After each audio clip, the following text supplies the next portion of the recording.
All right, everybody, welcome back. We're here at round number 3 of the Boil 2. Of course, this is the first diamond event of the 2025 Topdeck Championship Series. So, a lot of points on the line, a lot of prizes for these players as well. These are very sought after events, and the attendance certainly shows. Number 323 players, a historic number for CEDH. And we've seen a pretty different texture, I guess, to CEDH from what we've seen before. We have seen some of the creatures and stuff like that that has been present before, but much less of the powerful bursts of mana. Players are a lot more reserved going for their kills, and it feels like a very different CDH. You do feel the impact of the bans. I'm here, I'm Drake Sasser. I'm in the booth with Lauren. Hey, Lauren. Hello, thank you for flying me out here. I'm also in the booth right next to you. You sure are. You're right in the booth next to me. You can see it's proximity on screen that what matters here. Yeah, you're going to be jumping in here. We're going to see a pod that's a little bit old, a little bit of something new. We got Kinnan in first seat. We got T and K in second seat. Magda in third and T and K in fourth. So as we work on getting down to the match, Lauren, talk to me a little bit about CDH in this post-ban world and kind of your thoughts on the format right now. Yeah, of course. And piggybacking on a little bit of what you said, Drake, the event is 320 people. That cap was raised twice, if I'm not mistaken. I believe the first cap was 260 or maybe even 240. That was raised to like 280 or 300. And now we're at 320. And there was a waiting list. There was still demand. And I think the only reason that it's not more than 320, or I think it's like 324, is because of like limitations within the actual venue. Yeah, the fire codes or whatever. Yeah.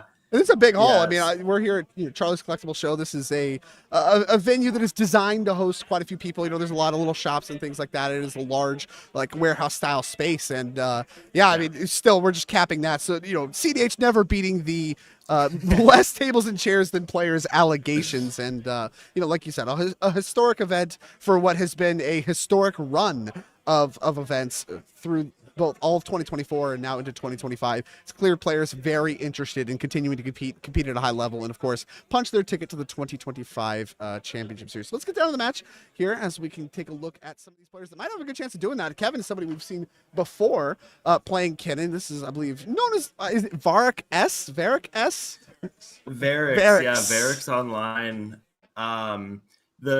Kevin's kind of a prolific player, was really hot on Rogside for a while. We did see him top 4 the Topdeck Open a couple months ago.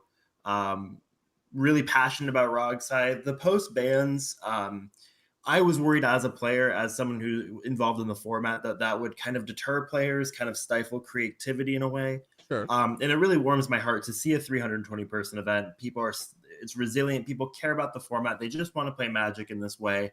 And sort of, necessity is the mother of invention, so to speak. So a lot of players are playing maybe non-traditional cards. The format has slowed down. For a lot of people, I think that's a good thing. I think, a little bit more non-traditional decks, non-traditional playstyles can thrive in this sort of post-ban world. This is the first Topdeck event post-ban. So these are the players playing for the biggest stakes on the biggest stage for CDH, at least at this time.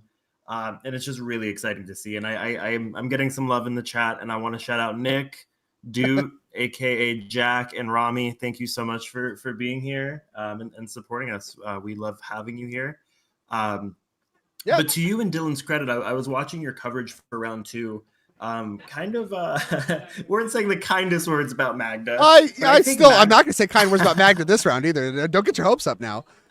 I'm going to, especially we have Papa Squat's Nick in the chat, the Magda daddy himself. But I think Magda's this sort of deck in this post-ban world where you got slowed down, but everyone else kind of did. Your 1/1 little stupid idiot dwarfs still make treasures. You still have a few new cards like Bottle Cap Blast, which I posted in chat to make Dylan mad. But I've seen that specifically by Nick, who's in chat. I've seen that card win a game that locked in for winning a tournament. So it's just one of those decks where it's not winning until it is, and then you go, oh, we're losing. And with the toolbox that you have access to, you can have stacks pieces. You can have just a lot of ways to further your game plan. It's not a deck that I can comfortably write off. I know you're the Bergie guy, but build your own storm isn't as fun as build your own, 7 dwarves. Call me Snow Oh, White. so we're doing things that we're doing the metric of fun now, because making 5 artifacts, cracking them, and then tapping and untapping dwarves is just peak magic. For some people it is. You mentioned Swaz all these names of Magda players, which of course I've never heard of because I don't play Magda and I don't look at Magda and I avoid Magda at all. My brain actually shuts off any Magda. It's a hole in my brain. It's like when you black out and drink too much. Anyways, what Yes, I I do. can tell you is there's a lot of cards that I do know and know a lot about. Both players, I think there's multiple players here revealing Gemstone Caverns, including Kevin in seat 1. Yeah, it doesn't work in seat 1, so no Gemstone Caverns there. As Austin on his version of TNK does actually have a Gemstone Caverns. Things kicked off here with Kevin and Kinnan in seat 1. A card we've seen a major resurgence of. You want to talk about the biggest winners from the band?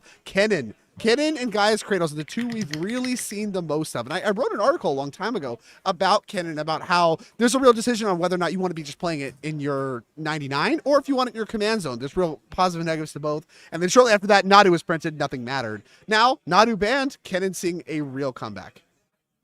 And here's a question that I have for you, Drake, just to kind of pick your brain as we see Kevin here getting started with our game. Yeah, a little elf action, I believe. I think that is one of the arts on one of the elves, one of the mana creatures. So it's just 1 mana, 1/1 makes it green. Calling which one? I can take a look at the deck. Let's figure out exactly which one while you explain to me. Much like Magda, elves are 1/1s that maybe have text or do something, just like dwarves. But Sure. I'm curious, what are your thoughts on this sort of slowed format? Obviously, turns are a little bit less explosive. Right. Do you feel that Gemstone Caverns can slot into 2-color, 1-color decks easier now with the need to just kind of go faster, or to try to at least? I think no matter what deck you're playing, I mean, maybe there was a conversation previously. I don't think there's a conversation now. I think every single CDH deck needs to be playing Gemstone Caverns. And honestly, I think it kind of is a card that flies under the radar because it's a land, because of all these things. It's a card that flies under the radar for really contributing to the ubiquity of CDH, right? I would argue, and I don't know, we'll have to find the data for this. I would not surprise you if Gemstone Caverns was more played pre-ban than Jeweled Lotus was. A lot of decks involved in CDH couldn't really use it, wasn't very good. Like, I understand that the bans are not just CDH oriented, but talking about ubiquity, I mean, you look at the price of Gemstone Caverns, you look at the prevalence in the pods that we see. I have to imagine that's happening in casual games as well. The card's cool. So, I think Gemstone Caverns is an important player, and I think really every deck, no matter how many colors, you can be playing 0 colors. I think your colorless Kozilek deck or whatever should be playing a Gemstone Caverns. As that is Elvish Mystic is what Kevin has deployed off of Tropical Island. What art is that? I don't recognize that. I believe it's like the new one. No, it's not. It's Lord of the Rings Commander. Yes, There you go. It was printed in Lord of the Rings Commander. I didn't even know. I feel like every time I see a new card art from, is that a Grand Abolisher? I believe it's a turn 2 Grand Abolisher here off the Gemstone Caverns. What a loud declaration. I actually love this play. Being able to functionally play I think I said turn 2. It's actually turn 1 off of the 2 lands that are in play already, thanks to Gemstone Caverns. Grand Abolisher just be like, hey, I obviously can't win, but I'm going to have it in play for when I can. Well, my alarm bells are going off immediately now if I'm Austin's opponents. 3 mana, you can get your AB combo of Thorkel Console with possibly with Grand Abolisher, backing it up. I'm pretty worried if I can't deal with that right now. Yeah, that is. I mean, you mentioned alarm bells, definitely for sure. Especially as here we got Julian, Magda. Really, one of the primary ways to interact in the Magda deck a lot of the time is red removal spells, things like Lightning Bolt and stuff like that. Just a Mana Crypt, Mana Vault, Mana Crypt's banned, Mana Vault, and a passing of the turn. That means no help on the interaction front there. Nothing from Nick either right now. It's just Arid Mesa pass the turn. Now, if you're going to act, I assume you're going to act on end step. Yeah, and I think you have to if you do have something. I would be pretty worried that we could just be seeing an early, hey, gotcha. He didn't have anything for my Abolisher. Or maybe the Abolisher was it could even be a force check if you are trying to go for a win now. Hey, this is the thing to stop if you have it. If you don't, I'm going to try to win on my turn. Sure. Well, we'll see what Kevin can come up with. It's a Bloom Tender. That's a fine follow-up, but I mean, if there is actually anything representing a win attempt for Austin, untapping with that Grand Abolisher, that'll be too much, I think. It's just, you are developing mana well, and this is what, Dylan and I talked a little bit about. The Kinnan deck, all these mana creatures and stuff, very consistent at producing mana, but out of the color black, you get rituals, which means if you can spend more mana in one turn than a lot of these Mana Darks decks do. So what the Mana Darks decks need to do is to take more turns than the black decks in order to spend more mana and eventually yield a game win. So I think that, obviously Kevin's had a great start in seat 1. But Austin, I mean, he could just win the game here. And that's really just what it all boils down to.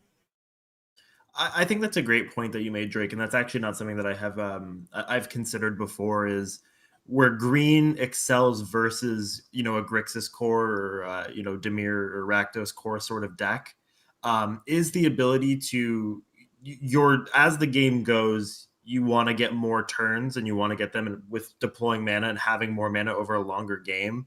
And it looks like a pretty honest turn here by Austin as we just cast our Do you have a win? No. Yeah, I'm going to find it, though, eventually. Yeah, eventually. But whereas Grixis core decks sort of are really able to have those explosive turns and then have the resiliency to rebuild, retry again. Whereas, green-based decks, Tamir decks, they really snowball. Yeah, exactly. And that's exactly kind of really a fundamental of Magic. Everything in Magic, whether it's limited, whether it's CDH, whatever, the winner of the game almost always boils down to who spent the most mana. The game is about producing and spending mana. And, that's really not more so than life totals or anything else. Obviously, life totals determine the winners and losers, but the actual game is played by spending mana, and usually whoever spends the most wins. And the way green decks can spend more than black decks with rituals, like I just mentioned, is by taking a bunch of turns. So, that's what Kevin's looking to do. And that's what Magda's looking to do. There's a lot of decks invested in that, and Austin not having a win is a huge sigh of relief for our first and third seat for sure, as we're getting a read on Bloom Tender once more. You do have to wonder if you're Austin's opponent. I don't think we're quite out of the clear. The early Grand Abolisher still has me spooked if I'm staring that down. I'm wondering if there is one piece of the AB in Austin's hand, and we're really looking to try to find the other one by deploying the Tymna. Yeah, that could certainly be part of the equation. I mean, he kept a high hand. He did not mulligan low, so I have to imagine. I mean, Gemstone Conference is part of that, right? And we did pitch into land, so obviously a little bit land flooded. Haven't missed a land drop yet either. But also, I mean, maybe there's just no rush. Like, obviously, if the table had removal, they would have used it as, maybe there is a rush. Magus of the Moon threatens to really disrupt the mana at this table. Any basics in chat? Moon Man. Like Spoon Man. Hate that. Where's the Moonfish? Is Harbinger the Seas seeing any CDH play? I mean, Magus of the Moon looks incredible here. Moonfish. Magus of the Remora. Yeah, Magus of the Spreading Sea. I guess Harbinger of the Seas just makes sense. Anyway. Magus of the Harbinger of the Spreading Seas. Yeah, you get it. Yeah, we've all been there. Yeah, Habit's the best of us. Just a little bit, What's the scene from Pirates of the Caribbean? Just you afraid to get a little wet or whatever. That's just what Harbinger of the Sea says every time it comes out. Anyway, this is Magus of the Moon, and this is actually something I think that is underrated about the Magda deck. Really post-ban, one of the big winners, we talked a lot, almost nonstop really, about Kinnan and about creature mana, but also one of the big stock increases I think is in Blood Moon. One of the best ways to beat Blood Moon and Blood Moon style effects was Dockside Extortionist. Without that card present in the metagame, these moon effects become real pieces of disruption again. Yeah, it's really interesting to see that shift. Treasures are still just as good, but much harder to make. And so if you can punish that ability to make treasure, like we're seeing right now, I mean, you just forced an Enlightened Tutor to find an Arcane Signet instead of like a Breach. Yeah, it's a good. Just fix your mana and cast your spells. Yeah, that is tough. Yeah, you've put a bind on your opponents in a way that's not just resources or land, but affecting card quality and card advantage as well. You just put someone down a couple cards. And, maybe this is a reason to reach for more lightning bolts and things like that. Removal that works under the Magus of the Moons and stuff like that. Although, of course, they could just draw Blood Moon and then you don't draw whatever. You feel silly. But the point is, again, it's a real threat. And that's a 1-mana card. Is it a Soul Ring? I'm gonna assume it's a Soul Ring. It's so sunny in here. It is a little sunny outside, the boil, it's heating up so much. There's so much light generated by all the things boiling that we cannot see the card. But it is 1 mana. I apologize. It was the Enlightened Tutor grabbed the Soul Ring. That's the Shakespeare Soul Ring. I believe that was part of the Sheldon Secret Lair. That was not an arcane signet. Ah, okay. So a little soul ring action. I just trusted you because some of these arts out here. I guess I should have fact checked you. But either way, I mean, a big signal, right, Nick? I would have imagined it would have been an arcane signal. I mean, he makes only red mana now. Clearly, that's something he's okay with. Yeah, I'm excited to see being in a situation where you could have gotten a mana rock or you could have taken off color restrictions and you went for the Soul Ring. I'm cautiously optimistic to see. I'm wondering if there's a wheel in store, but I'm wondering if you crank the wheel right then and there. But Kevin trying to fix the blue problem with Chrome Mox. Yeah, I know. I agree with you. I think that you don't make this play without having a plan. Right. Without having some plan to fix your mana. Yeah. So Chrome Mox needs to make blue. Kevin doesn't have any blue mana right now. And we're going to be able to get Kinnan into the play. If that does make blue, you tap the Mox, tap the Elf. Goodbye, Colossal Sky Turtle. A card that's also been seeing quite a bit more play in these blue-green style decks for kind of the Otawara, the channel ability that kind of gets underneath a lot of the silence effects that have really seen upticks. Here, just turns your Chrome Mox into blue-green land, so that's a nice floor as well. As going to make some mana here. Cast Kinnan, I believe. Yep, Cast Kinnan. Blue Tender is now much better now. You've kind of gotten around the color restrictions pretty easily. And yes, landed the Windswept Heath was tapped for mana due to the Magus of the Moon turning into a mountain. Yeah, that is a non-basic mountain, as are every land in play except Julian's single basic mountain. But every card in play here has the basic land type mountain. So basic. Well, not really. There's a lot of non-basics. It's so non-basic. Am I right? There we go. Yeah, you're right. You're right. Any non-basics in chat? That's I think saying you're non-basic is just saying you're built different, right? That's just how that works. I'm built. Clip that chat. I said clip that. These mana bases are built different. I'm assembling incorrectly. I'm gonna start playing TNK all basic lands. Correctly. All basic lands TNK. I respect it. You'd have basically the same mana base as some of the ones we've seen today. Very low on the duels. And here we go. We are tapping Bloom Tender now, so we have a follow-up here, does Kevin. I've never seen the training center player lose the game, to be honest. I've heard that card has a busted win rate. Invasion of Ikoria. Okay, for not a high number, right? I mean, we didn't even use the tropical island. Is this for one? Yeah. And we're reading our card. Good sign. Can't grab humans. Wait, I'm sorry. Can we cast that? We can't cast that. We don't have 2 green mana. I believe Kinnan checks mana produced, and so you produce green, blue is because it's your choice. You're so right. I forgot about Kinnan's ability. I can't believe I did that. But no, it looks like X equals 2 then.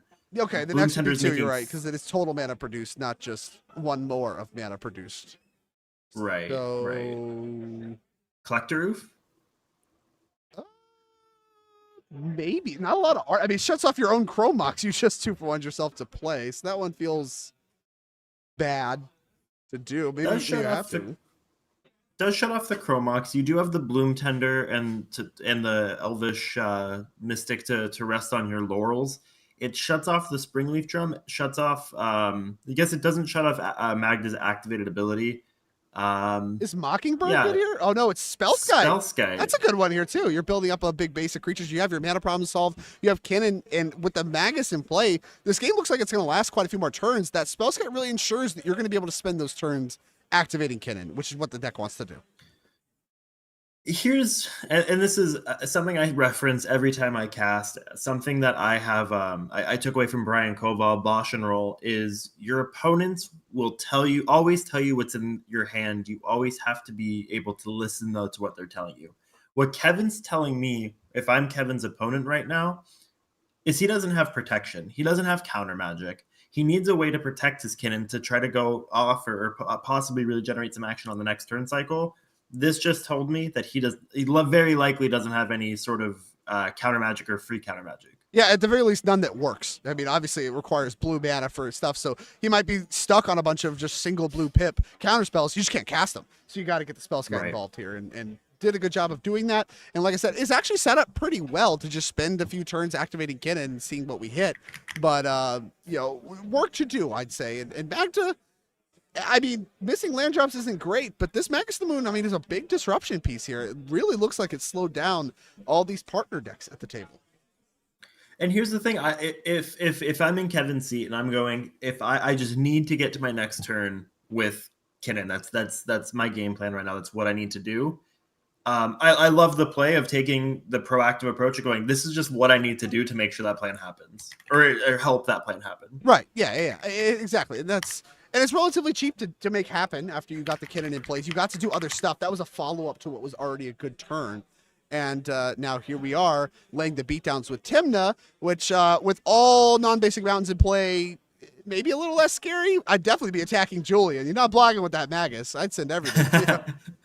Yeah, I mean, there is. I would be a little scared, to be honest. Are we seeing a block? Is this a Magus blocking Grand Abolisher? I think Austin would absolutely take that. Yeah, I'd be more than happy. And if I'm Kevin, I'm going, dang it, you know, my resources just burnt a little bit. But I do like that Austin wasn't scared to have that sort of block check, the Magus check. This is great for us. I honestly think this is maybe sketchy for Julian. I mean, you're missing land drops. This is really your best piece of interaction that you have right now against the table. And Grand Abolisher, I imagine, is a lot less scary when your opponents can't cast spells. You are Grand Abolisher by your own Grand Abolisher. Like, I don't know. I would be shocked to see a block here, but I mean, it would certainly be a sign of strength for Julian's hand if he's just not worried about losing his primary piece of interaction. Obviously, he has to have a lot of spells, right? Didn't play a land. Yeah, if I make this block and I'm Julian, the rest of the table should be terrified. And honestly, I think it'd be pretty bad for Kevin, who just spent a lot of his turn with the kind of ideation that Magus was going to be sticking around. Nobody countered it. Nobody answered it. It's hard to answer once in play. So he set up to be like, okay, this game's going to go on a few more turns. I'm going to grab my Spellskite. I'm going to get my Kinnan in play, and I'm going to use my resources to develop my mana and just plan to be activating Kinnan underneath a Magus. So that's how I'm going to proceed with this game. If the Magus is immediately removed, all that setup, suddenly, you know, maybe there's better options. Drake, when are we going to start in non-red decks? When are we going to start running it back with Psionic Blast to really start getting rid of these Magus of the Moons? Psionic Blast. Doesn't that require a blue pip? It does require a blue pip, but what's your plan to cast that? I use my Chrome Mox that I imprinted. Okay. So you're saying we'll just solve the mana problems. I think at that point we can reach for the Pongifies, the rapid hybridizations, if that's where we're at. But look at it. Everyone look at the art on Psionic Blast. That's the look my opponents give me when I'm casting it. True. Hey, that used to be a cube all-star. You can't make fun of it too much. Char is nuts. And Blue Char also nuts. Come on, talk to me. I love Psionic Blast. I remember being a kid, I'm like, holy crap, I can do this in blue? It's only 3 mana at instant speed. Busted. What are you supposed to do? No better spot for 4 damage to the dome than the blue. So much pressure, so much other stuff you could back it up with. Yeah, I don't know. A strange design, to say the least. Wait, what if we did like some sort of weird Dan? This we're so off topic while there's politics in progress. I think the players are panicking at this block, and I can't blame them. I mean, so many of these players were I guess planning around this Magus and trying to answer it, and now I guess they've convinced them that the Grand Abolisher doesn't do anything as long as Magus is in play, and Julian has been convinced to keep the Magus, which I guess that's to his benefit, maybe. I mean, it's not great if your opponents are convincing you to make a play or whatever, right? Most of the time that's bad. But, I mean, I agree with it. I don't think I want to make any blocks, and no blocks are made. Cards drawn. Another non-basic mountain for Austin. Land flooded. I see 6 lands on the board state between exiled lands, fetched lands, all those kinds of things. Lots of lands to work with as here comes Magus, threatening to make another treasure and continue to solve Julian's mana problems. Returning the favor. Attacking. Beatdowns. Yep. Drake, let's make a Dan format and it's Psionic Blast centric. We can do that. You want to do like a red versus blue theme with Chars versus Sonic Blast? Or do you want to, I mean, how do you want to do it? You should watch it be all blue, just mono blue, and see what we can cook there.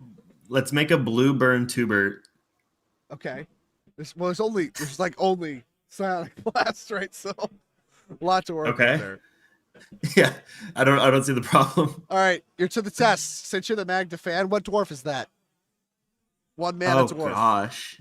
Looks like it's from Judgment, if I had to guess. Players getting a Oh, read. We will God. too. See if I can find it before chat can guess it. Is that Liberated Dwarf? Checking. No, it's Dwarven Scorcher. It is Dwarven a Scorchers. You're 1 red yeah, mana, it is. That one 1/1. from Judgment. I got the set symbol before the dwarf. Wow. Yeah. You can sacrifice it to deal 1 damage to target creature unless that creature's controller has Dwarven Scorcher deal 2 damage to him or her. Bang. Wow. Oh, and a Zorn follow-up. I know that one. Powerful 3/2. That one's a D&D creature. And it Yeah, powers that up your card's treasures. nutty. Yeah, you double the treasures that you produce. Is that correct? That is correct. Treasure and food. If you would create 1 or more treasure tokens, instead create that many Oh. tokens plus an additional treasure. So just treasure.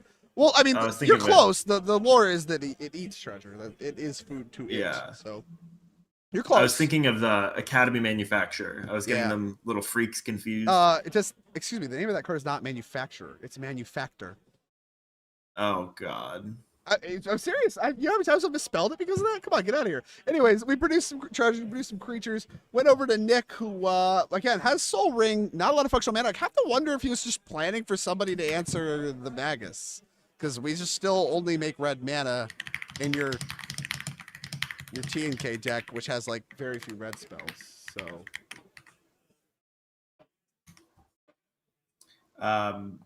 The Zorn alternate art yeah, is what I see when I look at myself in the mirror. I'm gonna post a link in chat for everyone. This is what I see when I look at myself. yeah, that's what you see. Yeah. Why is your mouth coming out of your head? Whatever, we're not doing this. Seedborn Muse, a huge play here from Kinnan, as once again, obviously Kevin's plan, and I really want to highlight how Kevin navigated this game. I mean, that block with the Magus would have been disastrous for Kevin if it did go through, because again, Kevin's just really well set up to break the parity on Magus and just be the one that's getting the furthest ahead. Now, Seedborn Muse, I mean, if it resolves, certainly triples down on that. You know, you got your Bloom Tender, you got your mana, you got your Spellsketch to protect it all, and it looks like it resolves, so we're just... I mean, that's just it. Is that a Basalt Monolith? I don't know what that particular art is. Checking. I can't tell either. If anyone else can tell, let us It's an know. But it did artifact, not I can look tell like- you that. Checking. It did not win the game. It did not. That is a Felwar Stone. This is the artwork Oh. from Commander Masters. That is the full art. I didn't even know that card had a full art foil. Anyways, very pretty, but it kind of reminded me like Font of Mythos back in the day. I didn't think they made a full art of that one either. Oh, I love that card. What you know about that one? It's a bagger. Anyways, yeah, so some additional mana, and most importantly, some additional blue and green to help get the Kinnan activations flowing. And now with Seedborn Muse going, I mean, you have to like Kevin's spot. Once again, Kinnan, I mean, really just demonstrating that it might just be the best thing to do in CDH right now, as here comes a Hallowed Fountain you do not have to shock for, thanks to Magus of the Moon. Also only makes red mana, but who's counting? Yeah, I think this game has become a little bit of a... Oh, here's the a same Felwar Stone of your Felwar own. Yeah, check it out. Same artwork, too. Must be popular. I feel like this game has sort of become a 1v1 between Julian and Kevin. I mean, there is inevitability coming from both decks. Kevin, I think, is ahead of the race with the Seedborn Muse. You're going to see more cards. You're going to be able to do more things. Do we have an activation for Kinnan, right? Yeah, One, yeah, two, we have an three, activation. I four, think we might five. have two. Yeah. I'd have to check. We have 2, 4, 5, 6, 7, 8, 9, 10, 11 mana. I think we're actually just a little short of 2, but I mean, we're close to 2 activations per turn, and certainly have the colors for it. Thanks to Chromox, thanks to Bloom Tender, thanks to Elvish Mystic. Got a lot of it. To discards goes Austin. And yeah, I mean, these Tim Necron players are just blanked by this Magus of the Moon, and with no Dockside to really bust out of it like we've seen before. I mean, are they just dead? As here comes a little in-step activation from Kevin. Getting a look at exactly And what that entails. the Felwar Stones only make red now, right? Checking. Yes, the Felwar Stones do only make red. So ironically, the only stone that doesn't actually accomplish anything. Any mana rock in your deck, your talismans, you think of arcane signet, stuff like that, makes mana that you want. Felwar Stone does check the text boxes on the lands as they exist, and the text box is not good. Nyx Bloom Ancient's the hit.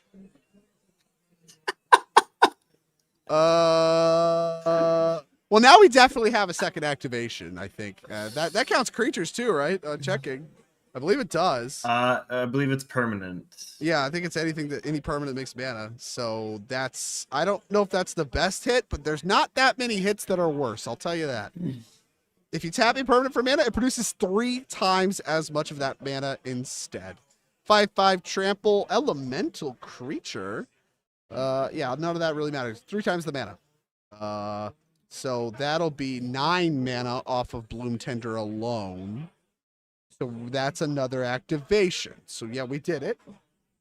So this is where I'm going. Hey guys, math is for blockers.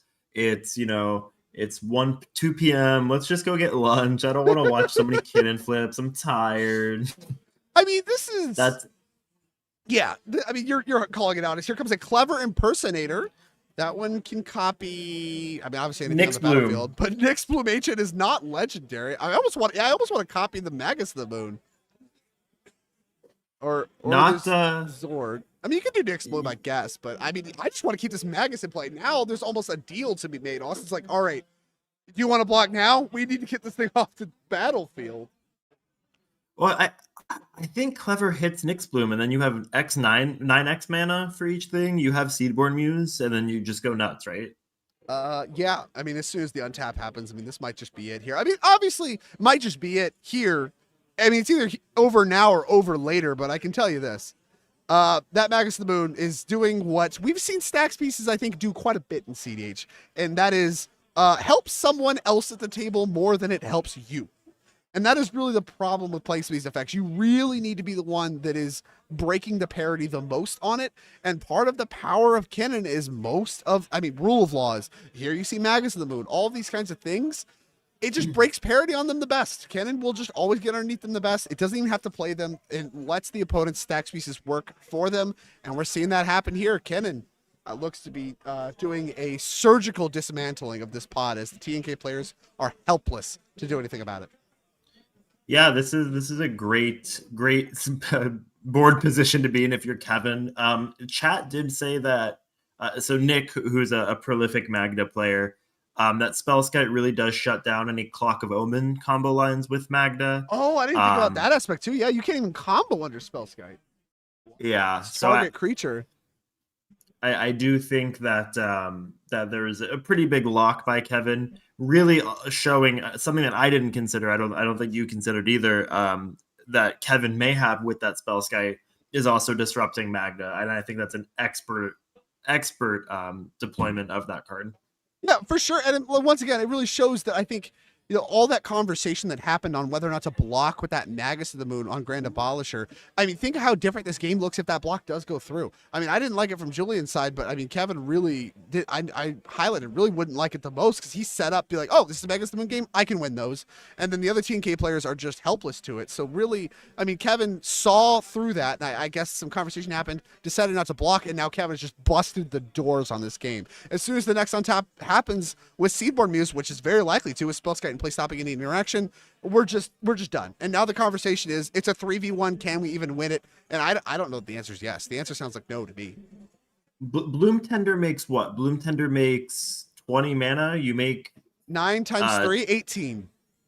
Plus 1, 19 with Kinnan, right? Yeah, I think it only adds 1 additional mana of the type produced, right? Kinnan, reading Kinnan. Right. So you make, blue, green, yeah. Oh, 9 times 3 is 27. Math is just hard for Drake. Oh, jeez. Oh, yeah. My copy. I'm on West Coast time. That's my excuse. I don't know. Yeah. So Kinnan is tapping on the impermanent for mana, add 1 additional, so you get 3. Then 3 times 9, as I highlighted, is not in fact 18. That's 9 times 2. That'll be 9 times 2 is 27. Quick maths. This is like that Zamone that makes you do prime numbers, but like for remedial children like me. Look, there's a reason we're in the casting booth and not playing. Correct, you get it. I mean, it's like you said, it's 2 o'clock. I've already checked out. First Nyx Bloom Agents hit off Seaborn is like, I'm done. I'm good. Like, sorcerer, is it my turn? Can I concede yet? I'm not looking to do Nyx Bloom math. Like, I don't care. We're done. And now, I mean, the rest of the table, they're playing for high stakes. That's why they're there and I'm here. Yeah, this is when if I'm Austin or Nick as a former TNK player, I'm putting my phone, I'm going, hey guys, if I'm on my phone during a game, everyone needs to be able to see it. I'm watching Family Guy reruns and I'm watching Subway Surfer videos. Some bangers. Yeah, I'm looking at the food menu for dinner at this point. I'm like, hey guys, yeah, it's Jover, I think. Yeah, it does not. I'm playing RuneScape. RuneScape, talk to me. Gotta go cut down some trees, catch some lobbies. I'm catching lobbies, trading them for 1K each in Lumbee. Okay. This might start to solve some problems. What is that, Mr. Sasser? I thought it was the 2-mana goblin that like kills stuff. But it looks like it eats graveyards. It's unlicensed hearse. That doesn't solve anything. I lied.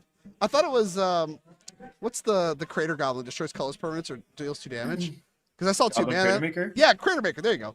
That's what I thought it was gonna be, and then it had the prosperity art, and I was like, okay, well, it can't be that. That's not a Yeehaw card. Unlicensed hearse, a Yeehaw card. So here we go. Goblin Crater Maker could have been a Yeehaw card. It's like, I'm gonna use dynamite to make a new train.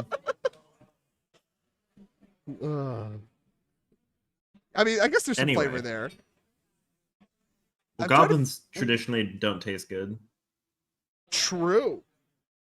Shout out to Rebecca Earl in chat. Drake, you are so washed. You're so right. You're so right. Shout out to Brisket. Shout out Brisket. Yeah, Brisket's actually with us this weekend. Our 70-pound black lab. He's our Rottweiler. Don't go telling any hotels, but a lot of them have a 70-pound weight limit. Brisket's like 90 pounds, but he's just really thick, like muscle. So he looks really small. So we just tell all the hotels he's 70 pounds and move along with things. So he's gonna be a 70-pound black lab for a long time. Is Damping Sphere the follow-up? That doesn't do anything either, right?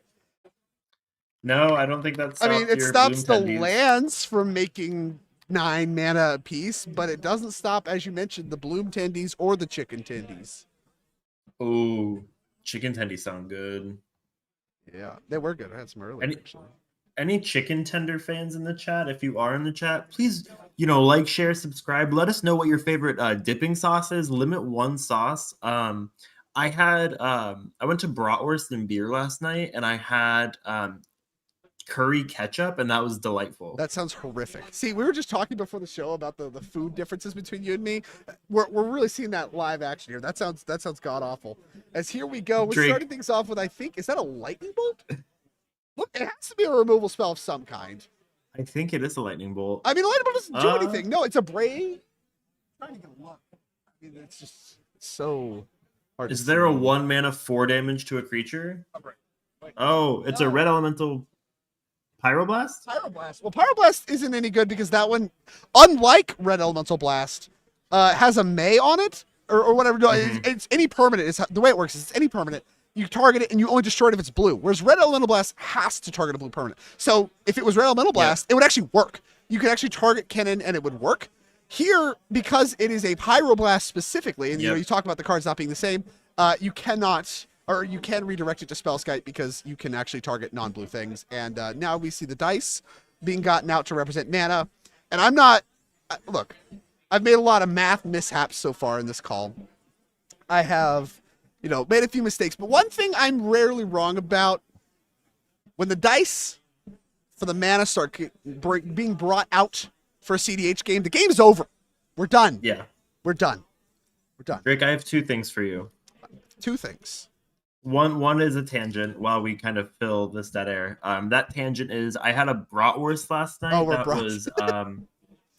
It was rabbit and rattlesnake, and it was delightful. That was part 1. part 2 is a legitimate question for you. Okay. In your days of grinding, and you've played a lot of Eternal formats, Sure. what is the deck building decision in Eternal formats for choosing Pyroblast versus Red Elemental Blast? Genuine question. Oh, those used to come up all the time. So, like, when you had the Young Pyromancer decks, you would do it because you could just trigger Young Pyromancer and make a 1/1 for no value. That came up again with Murktide Regent, when that was a thing. Then there was for a time period, you wanted to split the two because of Cabal Therapy. So, like, sometimes, you know, against some of the Storm decks and stuff like that, you actually brought Blasts in to counter their cantrips and stuff like that, and those were also Cabal Therapy decks. And so if you had 2 Blasts, you didn't want to be able to get them both. Like, for the most, obviously, the average game, it didn't matter. But for a long time, Pyroblast was just the better one for triggering things like Dragon's Rage Channeler, exiling the Murktide, you know, all the reasons that you can cast a non-creature spell and get triggers. But the Red Elemental Blast, the time I've seen that one come up the most was when you wanted to split the two for card naming purposes, things like Cabal Therapy. Meddling Mage came up too. Oh, wondering. Okay. Yeah. Okay. I'm assuming there's surgical extraction implications as well. Maybe a lot of the decks that played Red Blasts, surgical was bad against, so that one came up less. But yeah, I mean, it's certainly the same type of thing, right? Where like a lot of like Miracles decks, for instance, some people would bring in surgical to try to surgical Terminus and stuff like that. You could do that with the Miracle trigger on the stack. And so, you know, there is a spot where someone might bring in surgical, and Blast matters as well. Phyrexian Metamorph coming into play. You want another Nixbloom Ancient? What do you think? Yeah, I'd go for it. Yeah, it's unbounded. I can't count that high. 81. I'm getting word from production that Bloom Tender would make 81 mana if this does copy Nixbloom Ancient, which I'm not confident, but I'm pretty sure I can just go through your whole deck. Like, it's kind of just like, what are we even still doing here? Like, we just really like watching Kevin look at the top 4 cards of his deck at a time or whatever. Like, are you guys beating 81 mana? Like, Whomping Willow in chat saying Kevin is playing with his food. He is playing with his food. You're mentioning all these bratwursts. He's turning these players into bratwurst. Chewing them up, eating some curry ketchup and all kinds of toppings. Big number toppings. This is absurd. What are we? No. I also had caramelized onions on my brat, and I had I can't remember what else I had, but it was I'll send you a photo of it. You gotta send me a photo. I don't know what I would do without a photo of your food. This is me connecting with you, Drake. We're bonding over. I do feel connected. Now, in what way? It's more like internet connection, I guess. No, I do love being in the booth here with you, especially as we watch a pile of dice being added to this. What are we? We're getting spin down now. It's over. Are you guys having fun? That's what I would be asking. I wouldn't even. If I'm Kevin, fun. I mean, Kevin's having a great time. I would be asking my opponents, "Is this fun for you? Do you want me to do this?" Oh my god! I mean, you know, it's funny. I'll tell an anecdote here while whatever is happening on screen is happening. I played back when I was on the grind. I was playing. I was having a bit of a rut through the 2019 season, trying to qualify for the Players Championship. Just was not going well. Glenn Ledger added, by the way, to the board state. And I was playing this Nexus of Gates deck, one of my favorite decks of all time. It was like this Wilderness Reclamation, Nexus of Fate, Expansion Explosion, but with like cool cards like Gates, Guild Summits, all that stuff. And Guild Summit, you know, you draw cards and then you find your Nexuses again. It was great. It was so fun. And it was a standard deck. And I'm playing into I'll win it into top 8 of one of the classics, right? So I've had a bad run, but hey, you know, classic top 8, that's worth quite a few points. It's going to keep me in the race do well. And we're in game 3. I'm playing against this kind of off-the-wall deck I haven't really seen. It's like this Naya aggro kind of beatdown deck. And I reached like a combo state where things are just locked up. All I need to do is go through the motions and, you know, kill my opponent. Like, I can Nexus as many times really as I want, and then I can just fireball. And I'm like sitting there and I'm like, there's a big crowd gathering around. I'm like, okay, I don't want to slow roll. I don't want to do anything. Let's shore this up as quick as possible. So I'm sitting here thinking, like, this Naya player on the last turn didn't play anything. Bunch of mana up. Like, whatever. They're playing Naya. There's no counter spells. There's nothing to worry about. So I use my Wilderness Reclamation, and I'm just like, all right, let's just get this over with. And I just float all my mana, untap, use all my mana. Now, I have a Nexus in hand, but instead I just go ahead and cast the Explosion half of Expansion Explosion for just way over lethal. And my opponent taps all of their mana and casts Angel of Grace, which is legal in the format at the time. And it is an angel that prevents you from losing the game. You go to 1 instead. And I'm at very dead to what's already on board creature wise and the angel. So it was this moment where I could have killed my opponents quicker. I could have ended the game faster. But I chose not to, or sorry, I could have dragged it out. I could have just gone through the motions. Here's Tidespout Tyrant. Okay, sure. I could have gone through the motions even slower and really done it to where it was extremely deterministic. But because I wanted to be the quote unquote nice guy and finish the game faster and not slow roll, like what could the Naya player do? Turns out there was something the Naya player could do. And the lesson there is always go through the motions. They are the ones that can concede at any time. They are subject to this as long as they are the ones that are still at the table. And go through the motions. And that is what we're witnessing here. All that to bring it back to, that's what Kevin is doing right now. These players, very dead. They're not getting out of this. This game is over. And you know what? If they are still playing, maybe one of them has Angel's Grace. Maybe one of them has something that they think works. Don't give them an opportunity to let it work.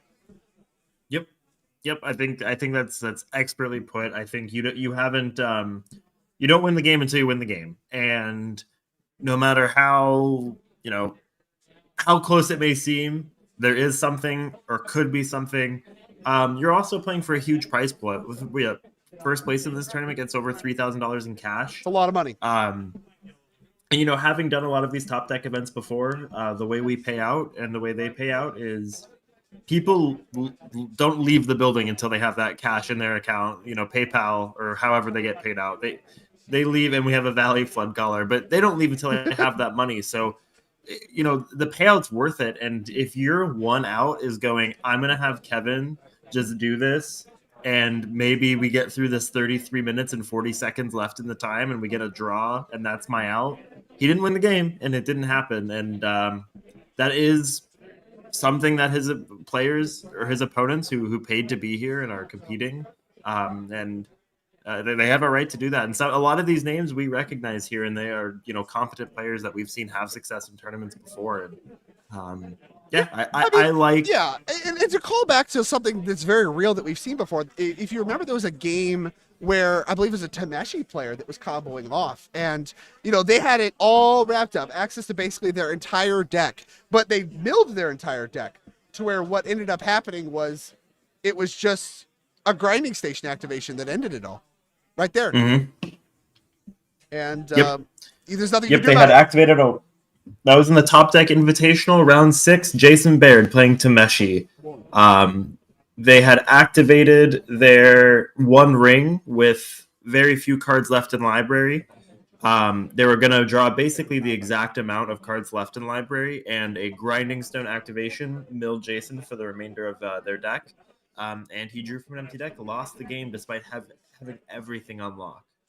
Yeah, and that's something we've seen just in our time in the booth. So, my anecdote, all this stuff, like, it can be brutal to go through the motions, but at the end of the day, like I said, like, if the players all agreed it was over, they are all allowed to concede. We've seen that happen before. The fact that we're not doing that now means that they think they have something. They think they have some chance. Maybe they think that Kevin can mess this up, but I mean, we've seen Kevin play a lot of Magic, and I just don't think that's going to happen. As here does come.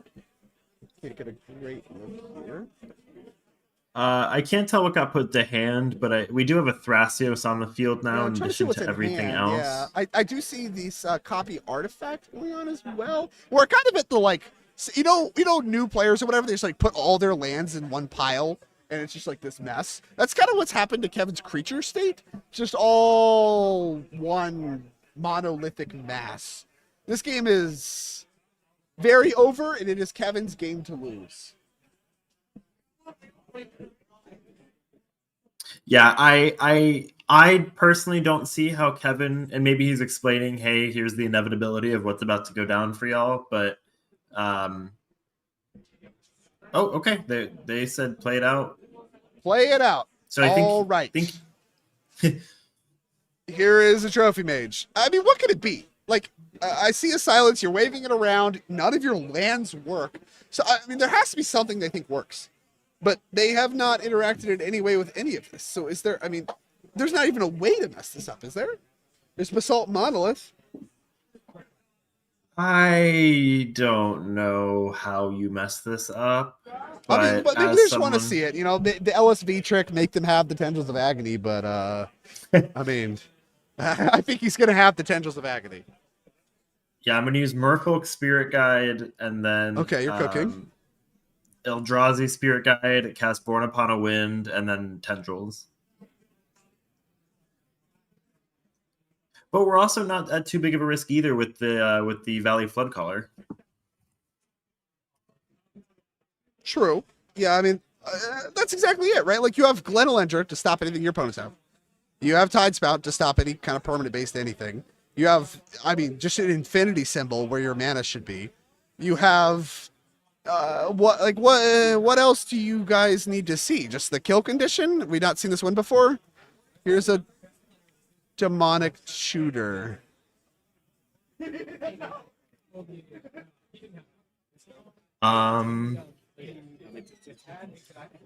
Are we just showing that that's in our hand? I think so. It might be Thrasios activation time. Looks like it is. I didn't even see the Thrasios hit play under the mass of creatures. Oh, there it is. It's under the Seaboard Muse. I found it. Found the Thrasios.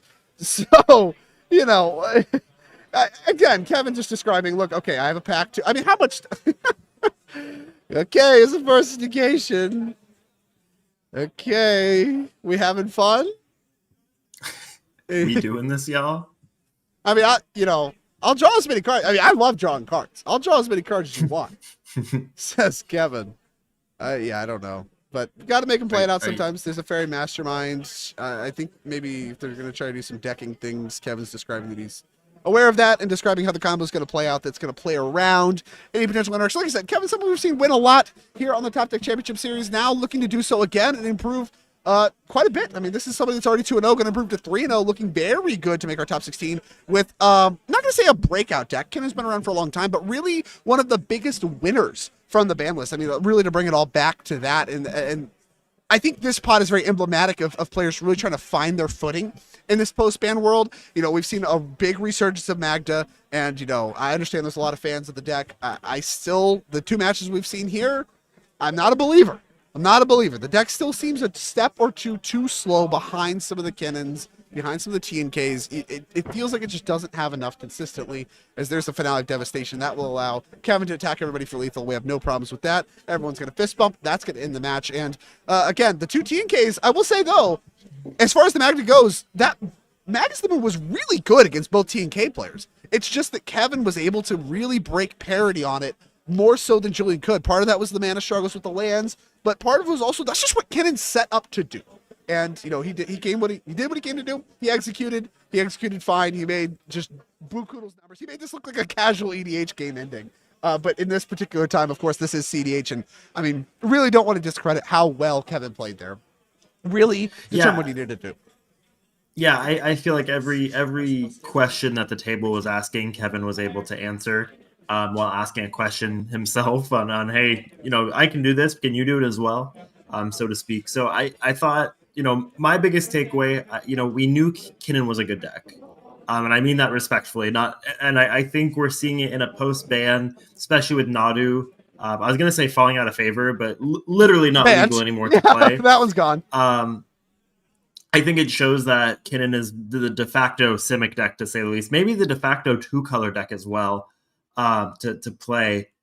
I think I agree with that. My biggest MVP of this game, though, and my biggest surprise with how greedy mana bases are, was that Magus of the Moon. Granted, it didn't get Julian the win, but it did put this sort of prisoner's dilemma of Nick and Austin going, or Nick and Kevin going, you don't want to block with that. And I think a lot of the times when we're trying to convince players or politicking with players of making plays that would work in our benefit, I think that one, I'm going to give a little fairness too, where I truly think it was in the entire table's best interest to not block that and keep that Magus alive. As tempting as it is to kill the Grand Abolisher. Yeah, I mean, also revealed an ad nauseum, right? So it'd just be ad nauseum underneath Grand Abolisher, no problem. Thanks for showing up. So, you know, there was a real problem there with the Grand Abolisher and the Magus the Moon and that kind of stuff. So, you know, it was powerful. I mean, Nick and Austin didn't get to play the game.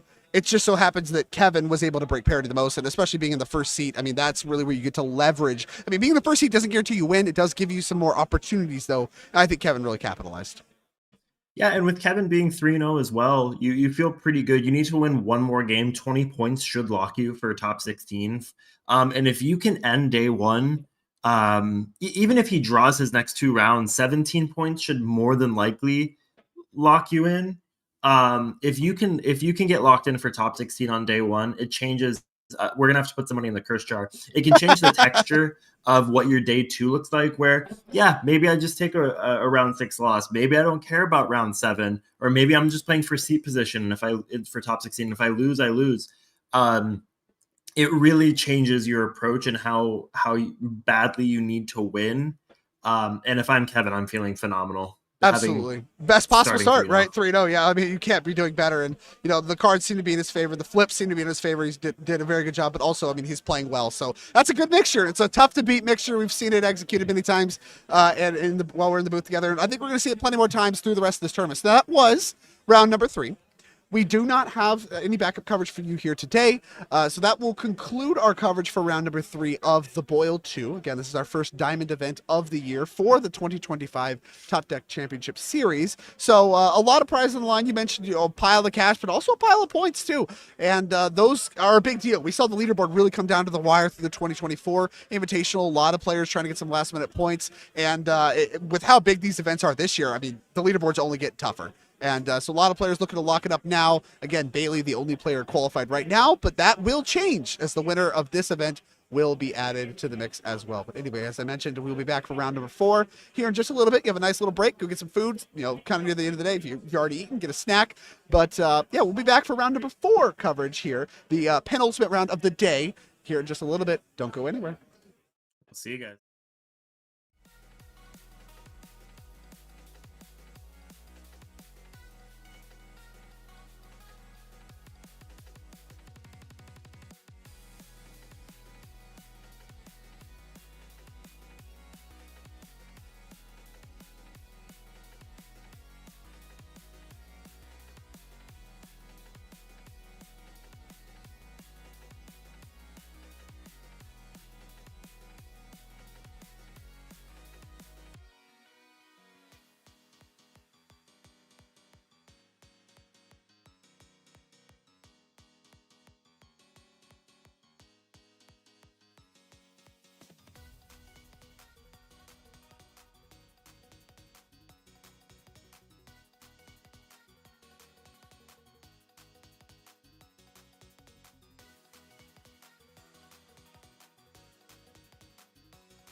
All right, everybody, welcome back. We're here at the start of round 4. This is the penultimate round of Swiss for today. Now, keep in mind there is 2 rounds tomorrow as well, so a total of 7 rounds of Swiss across this whole tournament, but we will only be playing 5 of them today. This is round 4 of the Boil 2 here in Charlie's Collectible Show in Stone Mountain, Georgia. 323 players, historic number, joining us here today for the first Diamond event of the 2025 Topdeck Championship Series events. 1 player qualified for the championship, 1 more going to be added this weekend by the winner of this Diamond event, so a lot at stake here among the massive cash prizes and stuff like that. And I'm, of course, one of your casters and commentators, Drake Sasser, joined in the booth by my lovely partner, Lauren. How's it going, buddy? Hello, I am not Drake Sasser. True. I hope everyone is doing well. Happy to be here for this, again, the largest. I think every time we're casting together, Drake, I feel like we're saying it's the largest Topdeck or largest CDH tournament. Weird how and we're that saying works. it again, 324 players, 323 players. Social media said it couldn't be done, but we're doing it here and happy to be here. And the coolest thing, the coolest part about this player level, I said it at the last round as well, and I want to highlight it again. We had to cap this event due to presumably fire code. We had a waiting list, people asking to still buy tickets for this event. We could have easily surpassed. We could have probably gone to 360 if we didn't receive a misdemeanor for filling a business that full of people. So incredible to see. Really warms my heart that in a post-ban world, which was a pretty divisive world, a lot of things happening around that time, people are still wanting to play CDH. People are still passionate about the game, passionate about the format, which ultimately is what matters.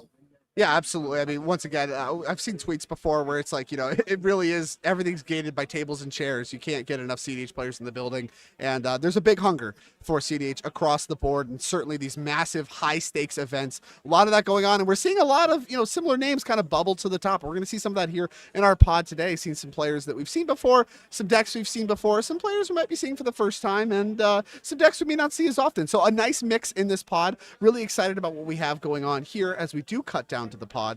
And let's get a quick look here at what we got in Turner. So for seat 1, we got Clint on Rog Sai, and that's a deck we've seen quite a bit. Try to succeed post ban. We saw a little bit of that earlier today. Could not get it done in the face of TNT, which is also this pod. We'll get to that in a minute. Seat 2, we have somebody we've seen before playing a deck we've seen her playing before. There's Abby in her Keurig deck.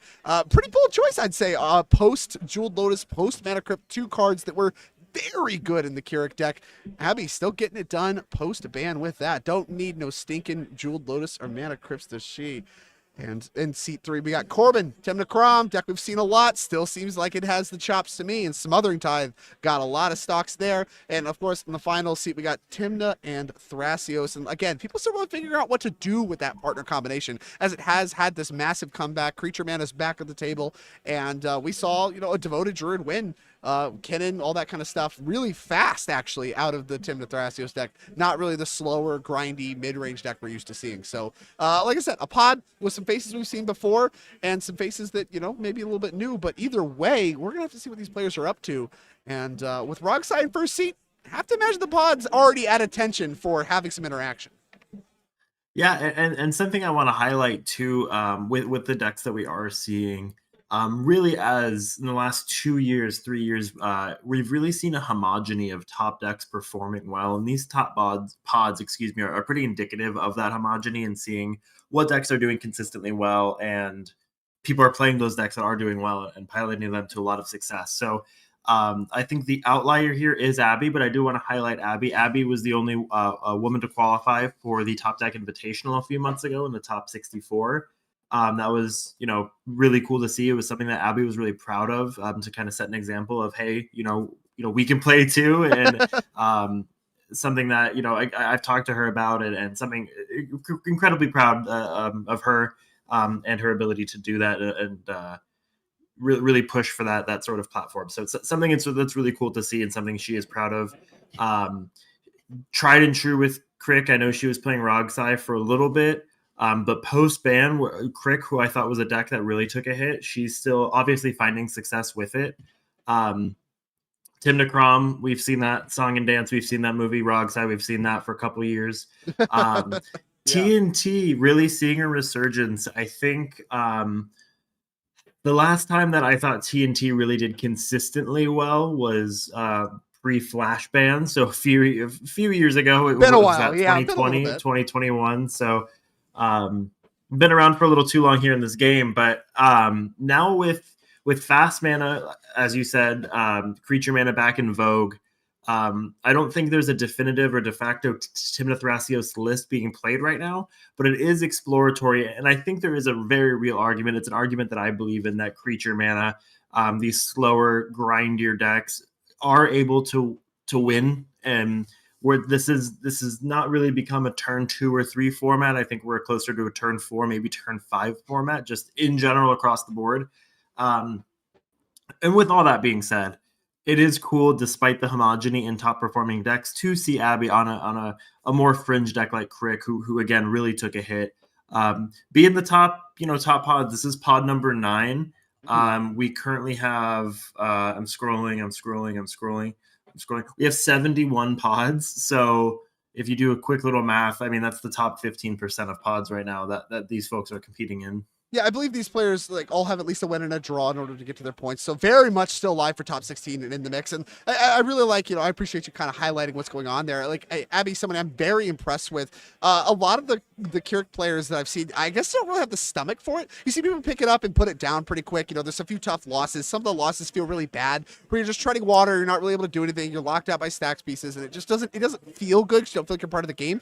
Abby really makes wins happen where they otherwise wouldn't exist on a deck really that she's passionate about and doing it her way. Her deck's, like all kinds of foil and beautiful and stuff like that. I really like to see that kind of like deck mastery and that kind of representation for the French decks in this the CDH metagame, especially one as hostile. I mean, as people are figuring things out, decks are getting better. There's a lot of improvement as far as what decks are being played, how they're even being built. All these things are happening organically as tournaments happen, as players test more, as players figure more things out, and new cards come out. And, she's someone that is always innovating, always finding a way to get it done with a deck that you don't really see too much of. And she's somebody that wins a lot. We're going to see if she can continue that here today. Now, the top half of the pod, again, you mentioned Abby also experimenting with Rogsai. Rogsai, they're going before her in turn order. And these are two decks that are very much about trying to win the game as fast as they can. Rogsai and Keurig. 5, 7, 7, 6. And I'm getting word here that actually Clint also, you can see there, mulled to 5. Everybody else kept 7. So just 6. Quick. Oh, sorry. There's a 6 on TNT as well. Got to get the update there. So seats 2 and 3 kept 7s. Got to be a good side. Got to be a little scared, I guess. I'd be more scared of Abby now maybe than Clint. Mulled to 5 on Rogsai can still get a lot done, but a full 7 from Abby, got to be a problem. Lane line of anticipation. What? Huh? Oh, the Fishbowl 3 or Fishbowl 4 staple. I can't remember which. I think it was Fishbowl 3. Okay, well, my turn 1. Here comes the Chrome Box pitching a phantasmal image. This is happening on turn 0 functioning with Leyline of Anticipation coming out of the Tymna Crom deck list. And now you have to be somewhat worried about some sort of blue counterspell. Flusterstorm is really good right now. It's funny how these cards. I love Leyline of Anticipation. I know Rogsai was playing it for a flash in the pan. And I was loving it. I mean, it's cool here, right? Because this is actually pretty key here for Corbin. If you do have some interaction, you have these 2 turbo decks that are going before you. If any of them have a turn 1 win, now you might be able to interact with it. You otherwise would not be able to. As here comes an Imperial Seal for Abby. A lot more tame turn 1s and no land here from Clint. So I don't know what that's about. Got a Mox Opal, I guess. But, Rogsai doesn't, I mean, you need more. You need manas. Like, Rog's not an artifact. This isn't an affinity deck. Your Mox Opal, I mean, is not the easiest thing to turn on, especially without, any kind of mana crypt action, any kind of dock size. This hand doesn't look functional. Have to imagine Clint's really only missing mana sources, things like lands, and he's going to have a hand that is off to the races, whereas Abby setting up here very nicely with Imperial Seal to do something on turn 2. And that's something you really do see with Keurig, I think, a lot, is really turn 2 being kind of the critical turn for that kind of turbo deck. Yeah, I completely agree, Drake. And I'm wondering if Clint's in a situation where, like you said, 1 or 2 cards away from really getting that Mox Opal online. Maybe 1 land, like an Ancient Tomb, to play a Talisman into something else to, again, turn that Opal online. Something I've done before, and I'm willing to say, I've misplayed. I've kept a Mox Opal thinking it's a Mox Amber and been like, oh, okay, I've egg on my face a little bit. That's a mistake I've made. I'm not saying that's what Clint has done, but a real possibility, with these tournaments and with, how high stakes it's 4 p.m. Tournament started at 10:30. A lot of math, a lot of thinking. There is, once you start getting into rounds 4 and 5, there is some level of, and I'm not saying at all that's what happened here, but there is some level of fatigue that goes into decision making and needing some, resilience for these matches. Absolutely. Well, finally, Corbin, who had a very explosive turn 1 or turn 0, sorry, play on anticipation, gets a turn much more tame here. Could have obviously played anything he wanted to play on other players' turns, so no needed to play anything now. Mana Confluence does interplay, and I think we're actually already over maybe to Carson. Yeah, I mean, like I said, no, why play anything on your main phase when Flash? All your stuff is Flash. And Mana Confluence for Carson as well, as we're finishing up some shuffling. Got something to do with it right away. Mana Creature time? Mana Vault time. Not a bad start. Love it. I think Corbin is in a fun position to be in right now. I mean, you have the ability to not have to play anything. You can decide when you want to deploy your spells or deploy rocks or anything you want to play. You also have sort of the flexibility of deciding, do I want to further my board state? Do I need to keep mana up for counter magic? You really have an open playing field, no pun intended. Mox Diamond the follow-up for Carson, discarding the Bayou. That gives him 4 mana. Doesn't do anything with it. Clint misses land drop again. No plays. So right over back to Abby we go. Who's going to draw the Imperial sealed card. So whatever she tutored, she has. Nykthos added to the board. A little tangential, but to highlight Abby's love of this deck and her passion behind it, as we see a Grim Monolith come into play. Last time I talked to Abby, she was very excited. She had purchased a Time Spiral, a Future Sight foil, Russian foil Flesh Writher, which is a very good card in Crick, but it is something that she was so passionate about, which are Russian foils of Future Sight are impossible hard to find. Yeah, they're hard. So if that doesn't speak to how much she loves this deck, loves investing in it and making it this sort of, love letter to this deck that really has led her to a lot of success. I don't know what does. Speaking of beautiful cards, obviously you mentioned the Grim Monolith added to the board. That foil is quite pricey and quite nice as well. And once again, not clear what was tutored for. We may not even see it yet, but if all this mana was present in her opening hand and Kyric's threatening to come down next turn, I have to imagine a win is actually dialed up because she probably, went and found with the Imperial Seal, not mana, but actually a card to win the game. So one kind of the tutors, any kind of the payoffs that you can have to have any of your Keurig combos. We'll see exactly what that manifests. It does require multiple pieces a lot of the time, but generally the formula is Keurig plus a tutor gets something done. That's usually when you need to be worried. Yeah, and to your credit, you unlock a lot of spells with getting Crick out and having Vamp tutors. You just use your Imperial Seal, but a lot of things become free and easy. As we see Corbin and Lightning Tutor at the end of Abby's turn to get a Rhystic Study. I was about to say Rhystic Tutor. But Rhystic Tutor, not quite it. Yeah, no. I mean, Rhystic Study, much better on this board state, and especially if you have the ability to play things at instant speed all the time. Rhystic Study certainly gets a big increase in stock. Any mana you draw, play it right away. Yeah, I like this play by Corbin. I think you're really maximizing your board state and getting a lot of value out of that ley line. Makes sense why they had kept that 7 as well. And you have gone down a few cards with, Chromox being a 2-for-1, Leyline being a free card, maybe 3 or 4 cards in hand. Rhystic Studies are now really going to be able to help you in recouping a lot of that loss. And Clint now, who unfortunately is a little behind, won't be able to pay the tax. Abby, who deck is extremely mana hungry, likely won't be paying the tax either, and you can't use, Crick's replacement effect to pay that mana. I can see this as the game goes. This Rhystic Study is really going to be fed. Yeah, I think so as well. And being able to get it done before Abby really makes her first push at a win attempt, I think is really key. Because Abby does need to cast a lot of cards to make it happen. And notably, very few ways to remove enchantments. You have like Feed the Swarm and things of that nature, but really not that many ways in black to remove enchantments like Rhystic Study. So getting it off the board is difficult, and it's very good against her deck. As here does come... looks like a mana rock of some kind. I'm going to guess Arcane Signet. I see it's 2 words. We're going to get a quick look here. A little bit of air for me. I can't quite see it. What is this? It's an Arcane Signet. I'm a genius. I figured it all out. Arcane Signet coming down for Corbin. But no third mana source means we don't have a flashy Rhystic Study. And so instead of playing it, we just developed our mana, which opens the door for Carson to resolve a Rhystic Study here off Mox Diamond and Mana Vault. Yeah, I like this play. Obviously, Rhystic Study was a a solid card choice, and we're seeing an offer you cannot refuse. I like that. Well, that'd be a rebate in mana, which Carson, I'm sure, is interested in with the Mana Vault gone, but Dispel. Oh, Dispel. Yeah, I mean, I think you would much. I was about to say, I think you would much rather have it resolve, and so it has. We're gonna fight over this, but that does tap out Carson for the moment. No second land for Carson means no mana up for this Ristic. No commanders in play. I mean, none of the free like Fierce Guardianship style spells, and we found a land for Clint, and it's a good one. City Traders. Yeah, if there is a land to get that's not Ancient Tomb to help, with going off, I'll take City of Traders any day. Skull Ring, a great follow up. Yeah, and Yeah. that'll start to work to get that Mox Opal unlocked. Yep. I'm also curious if Abby's running that new mono black enchantment removal, Withering Torment, the instant speed.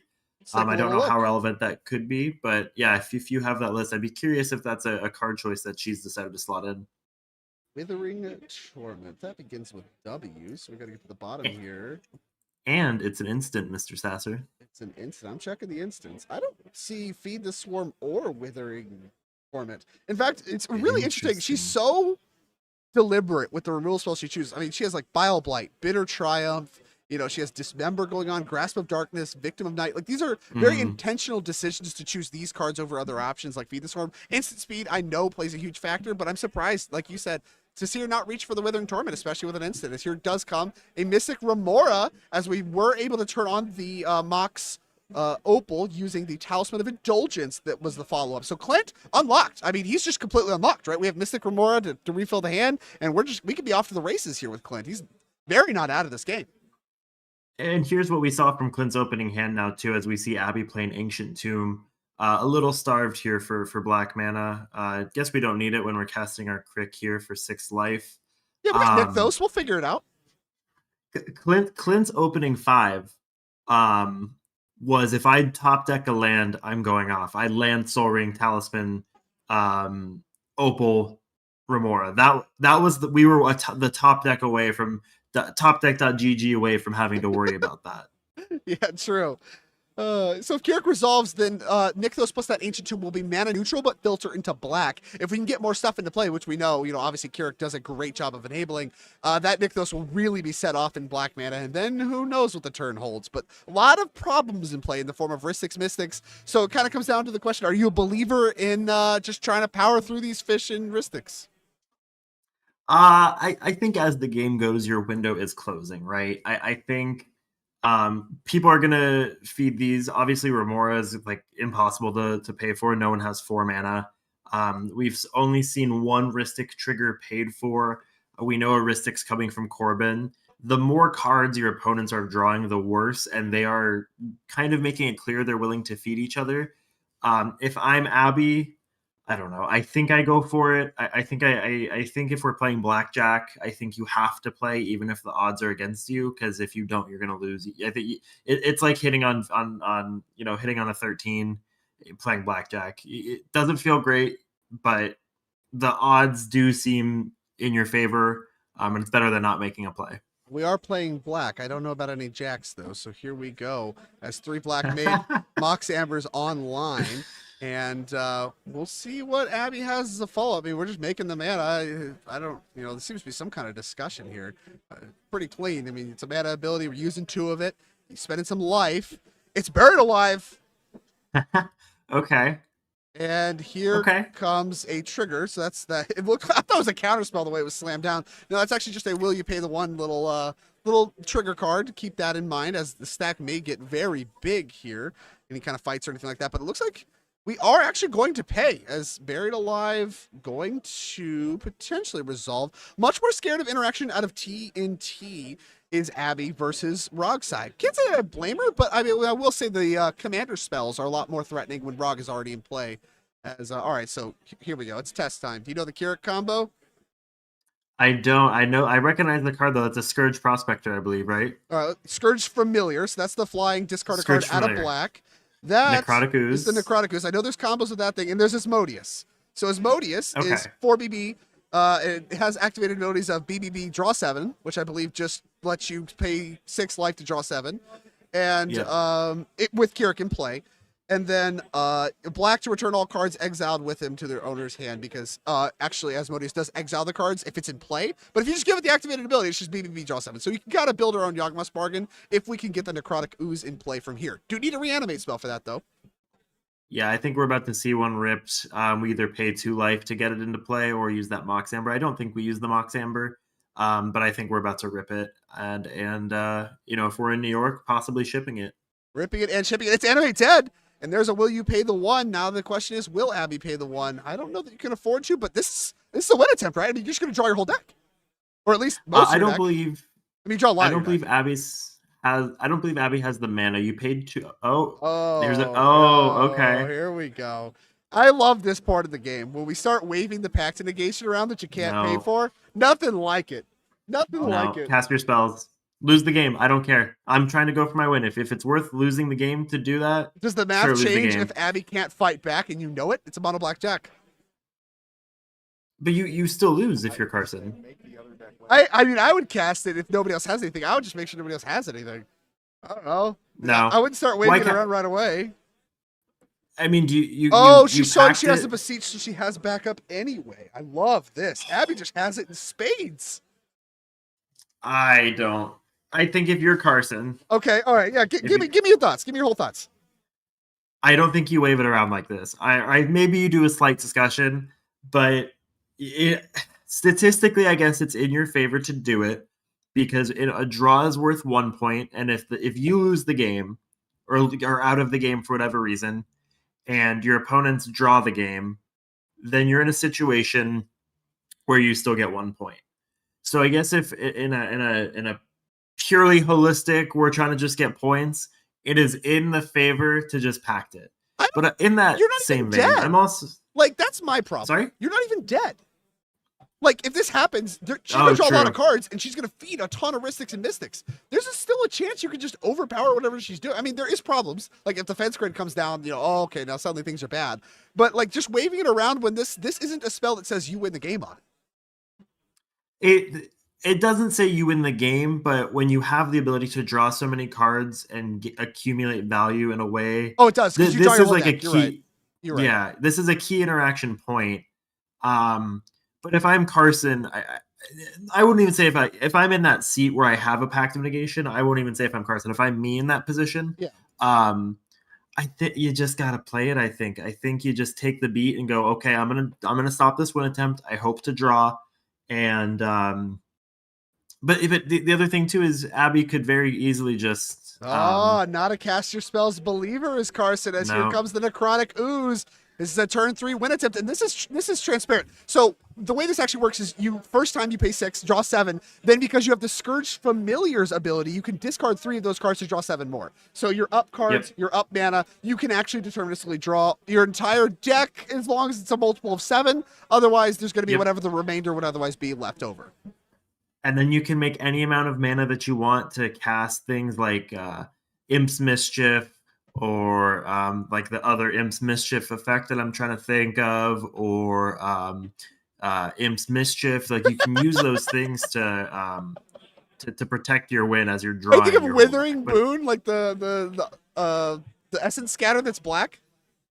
Yeah, if they try to endurance you or something, you can Withering Boon it, lose 3 life. Check, please. Check, please. Well, this looks entirely wrapped up. If players aren't casting their stuff, I mean, Abby, she's not triggering anything to draw these cards, so her next play can just literally be play defense grid, pay for everything, and that's it. Then we're done. We're done. Yeah, exactly. You play defense grid. You can pay for all of the triggers by discarding cards, so you know that the pact is the only thing you really have to worry about. And then you can get into a situation where you cast Praetor's Grasp, draw your whole deck, have all the backup, and Thorkel. I mean, a clinic being put on here by Abby. And frankly, I'm actually a lot more impressed now with Keurig in this post-ban world. When every other deck, dude, I'm serious. When I talk about the speed of Keurig, right? We were talking about it being a turn 2 or 3 deck before you play Keurig. And it actually looks very impressive here because the format has slowed down to where Keurig actually might just be the fastest thing at the table now. Like, unironically. Like, she's going here with a nice turn 3. Back up, she could go again. That's extremely impressive for a turn 3 in this metagame where you don't have those bursts of mana. And This is why Abby has had the success that she's had. I think that's clear. I think it's hard to say, oh, this deck is it's hard to doubt Abby as a pilot, given the success she's had. It's hard to doubt the volatility of the deck given the success that she's had. And I don't think she's always had the best showing on stream, but her elo is high, her results are high. Yeah, she qualified for the Invitational. Like, she's obviously gotten it done where it matters. Yep. And so and we're getting to see it. Yeah, we're seeing it in action, and it's good to see the showing too. But I like I said, I really wanted to highlight that I did not think Keurig as a deck. I mean, Abby's obviously very talented. I didn't think it was very good pre-ban. I didn't. It's transparent, but because I literally saw nobody else but Abby really doing the winning with this deck. But now here, as we've watched through the day, as we've watched like Kinnan really break out as a powerful deck, I think Keurig, I mean, it looks like its metagame position has actually gone up, which is not what you would expect if you banned Jeweled Lotus and Mana Crypt. You said, okay, what do you think of Keurig now? I don't know. I don't want to touch it with a 10-foot pole. Try to cast a 7-mana commander without Jeweled Lotus being legal. That's a pretty tall ask. Oh, I admittedly was pretty vocal about shitting on Crick post ban. And I'm so truly happy to have been proven wrong and been shown how this deck can play. In terms of timeline and in turns that decks can win, she's on rate. Crick's on rate right now. With sort of where in the game now, it's not quite turn 2. Like I said earlier, I was under the impression, or I felt it's a turn 4, turn 5 format. Right. And here we are on turn 3 with backup, with a way to attempt to win again. Yeah, a second go. That's so crazy. And she's doing it. Yeah, extremely impressive. And like I said, the Pact of Negation maybe mattered, maybe didn't. You cast it, okay, then we have a different game because now Mystic Remora is drawing cards, and then Abby has to cast, at least 2 more spells in order to get this done. And that will require, against a bunch more Remora draws, a bunch more Ristic draws. But as it stands, I mean, this Necrotic Ooze alongside Asmodeus and the Scourge Familiar. And of course, you can discard stuff at instant speed to make it go faster, as here does come Vile Entomber. So that's an Entomb effect here that I believe we are casting that is a creature, and we're going to actually discard a card to pay for Ristic. So that doesn't trigger Mystic Remora, and she will pay for Ristic by discarding a card, and now she gets to go put whatever she wants in the graveyard, and this could be any host of the powerful activated abilities, right? Oh, now we're casting Pact. Okay. It is Pacted. On the Violent Tumor. Correct. Okay. I hate that. If you're saying I'm not going to cast this because I can't pay for it, and you're just casting it when the game's way over, it's like, okay, so you're a coward. And maybe this is seeing the writing. Maybe by doing this, I feed 1 more card to my. It's a 3v1. CDH is a series of 3v1, so now I get to. It's very clearly the table against Abby. Maybe if I packed, I can feed 1 more card to Clint, but I didn't see any forces, but I did see blue cards in Clint's hand, so it's possible we could draw into a force still. And then what, right? And that's why I don't like the timing on the Pact of Negation, because now what? Now she can just get her library whenever she wants it, and she can just go grab Defense Grade or whatever. I mean, look, let me check, I guess, that make sure there is a Defense Grade. I can't imagine there's not. Like and kids at home, Violent Tumor, the card that was countered, is a 2 black, 2 colorless, so 4 mana, 2/2 with death touch, and when it enters the battlefield, search your library for a card, put that card into your graveyard, then shuffle. So it's an Entomb on a 2/2 with death touch. Yep. Very powerful card, and obviously represents another Entomb effect for this deck, which really wants them. But like I said, at that point it was like kind of irrelevant, right? She could draw her whole deck and then discard anything for mana, so she could functionally Entomb her whole deck if she wants. This card doesn't have text. Why do we pact it? Yeah, I Unless don't know I'm if I missing necessarily. something. Oh, we have a Balthor. It's over because now we don't need to cast spells to loop creatures. Balthor, the Defiled, I believe it's from Judgment. Let me pull it up. Is also a dwarf. You're correct. It's a zombie dwarf. All minions get +1/+1, and that's really where you win the game. Is now you have. You can anthem your minions. That's pretty strong. So for 3 black, you exile Balthor. Each player returns all black and red creatures from his or her graveyard into play. Oh. So Mass Reanimate, huh? Yeah. And I don't see any black or red creatures in the other players. Oh, that gets back Violent Tumor too. We are doing it. And now, of course, the Necrotic Ooze is, of course, textless, but does not matter. Is here we get to entomb something, which is going to allow the Necrotic Ooze to get that activated ability if she wants it. See what exactly she does want to grab. Can grab any, like I said, the big demons. And we did grab one. Nope, Razaketh. A classic. So, so we have placed all of our creatures from the graveyard onto the battlefield, and now they are inevitably going to go back into the graveyard, as Necrotic Ooze has the text of Razaketh, which lets you lose 2 life, sacrifice a creature, and you have Demonic Tutor on a stick. All right. Well, now with Demonic Tutor on a stick, she has access to any card that she wants. We're going to discard some Chainer action as well as some other cards. Oh, here we go. We got Gray Merchant. Have to imagine that one's going to start getting looped. Yeah, you can start looping your Gary. Beautiful deck too. That foil Chainer is just a beautiful card, and again, I've seen Abby's deck in person, and it's beautiful. So we have a Gray Merchant of Asphodel, which is one of my favorite cards from the original Theros block. And for those kids at home who were not playing Mono Black Devotion with Doomwake Giant, let me read that card for you. Gray Merchant of Asphodel is a 2/4 zombie, 2 black, 3 colorless. When it enters the battlefield, each opponent loses X life, and you gain. Each opponent loses X life, where X is your devotion to black, and devotion is how many pips you have for kids at home who aren't familiar with that dated mechanic.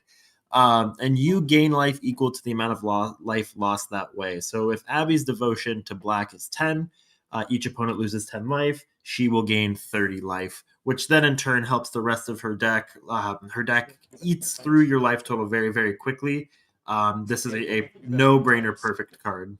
Yeah, and this is deterministic, right? We have the Necrotic Ooze has Chainer's ability that allows you to return Gary to play. Then you can sack it to tutor a card, pay 2 life, whatever, and then bring it right back. So we have a Gray Merchant loop, I believe, in play. Let me check. Chainer doesn't tap. Yeah, it's just BBB, pay 3 life, put target creature card from a graveyard into play under your control. That creature is black and has a nightmare in addition to other types. So we're going to be sacrificing the Gray Merchant to drain everybody, and then gain life, and then sack it to tutor a card. And then you can Razaketh is a sack outlet. Who would have thought? And then, of course, you get to bring it right back into play. So 5 life, more life if you want. Doesn't matter. You're getting way more off of all of this devotion. And we're done. And Drake, the most important part with that as well is at no point are you casting spells, so you're not feeding Ristics or Mystics. Yeah, that's going to do it. So there we go. Abby on turn 3, able to get it done. I mean, had an embarrassment of riches and really just a very powerful start, and was able to execute really nicely underneath Ristics and Mystics. We were talking a little bit before about how it can be a little bit of a gamble in order to try to combo off in the face of these draw engines. And I mean, it actually kind of wasn't in a weird way for Abby, right? When you talk about what exactly she had to cast there, it was actually really only a Buried Alive. And she ended up actually, as a result, paying for a lot of the triggers. She actually got to play the quote-unquote responsible way in order to pay for those triggers. Those triggers could have been crucial. And obviously, there was some pact and negation stuff, and people fall on one side of the camp or the other. We obviously vocalized our opinions, but I mean, at the end of the day, that could have happened. But she had to beseech the queen in hand as well. And, really having that protected win, you got to pay for some of the draw engines, and, we're able to, from there, actually just not really cast that many spells, which is, I think, sometimes pretty rare. You usually have to do tutor chains and stuff like that, but Buried Alive really giving you one neat package was really nice, and yeah, she cleans up. Yeah, I'm super impressed with Abby. I just actually messaged her on Discord saying great win. I'm incredibly impressed by that. I thought it was a very patient play. I thought that the way she was able to present her opening game plan, she developed her board while also falling under the radar. And I think if you're a good pilot like Abby, you can kind of capitalize on people not respecting your deck. And you can really use that to your advantage and, get a win, 11 points. So if you win your next round, you're feeling pretty good to lock for top 16. So huge congratulations to Abby. I am, again, so happy to be proven wrong that Crick's a very real deck and a deck that can compete with some of the top decks in the format right now. And that was an incredible showing. One thing I want to highlight, and this is something I try to do as a part of, kind of watching an event. I think part of watching an event when you're watching a Magic event is really gaining what's happening in the format. And there's a lot of context here as far as bans and all these things that we've been talking about, but also what's not winning, right? You need to pay as much attention to what's doing well as to what's not doing well and why. And I wrote in the Topdeck newsletter about how I really thought that Roxai had a target on its head this weekend. We've seen Roxai on camera a few times now, and it has frankly looked embarrassing. And I want to take a quick speculation at why. I think It's that on the playmat. a deck that's a big part of it. A deck that mulligans as harshly as Roxai does, right? Like you're really looking for a specific mix of cards. As a result, it has always leaned very hard on the mulligan process. I think stripping cards like Dockside and Mana Crypt out of your deck tangibly makes your mulligans much worse. And when you're talking about a deck that already mulligans not badly, but a lot, and you're even further decreasing the range of hands you can keep because you don't have your most powerful cards. I think there's just going to be a noticeably more amount of games where Roxai just mulligans to Oblivion, it does nothing, it dies, like we saw from Clint in that game. I think that's going to be more common, and I think some of these more slower but consistent decks, like Keurig, even just some of the Kinnan decks and stuff like that, a little bit slower, much more consistent. I think we're going to see CDH gravitate towards it. It would not surprise me if players also read that Roxai was potentially the best in the room, targeted it, and as a result of that targeting and the decreased mulligans, if Roxai begins to see a decrease in metagame share. Yeah, I think that was really well put, Drake. I think obviously very clearly Roxai is a top deck. .gg, and you have seen success at previous events. The last few events, Roxai has had a great showing. And when a deck's doing consistently well and people are aware of it, that coupled with Roxai mulligans, as you said, are worse. Your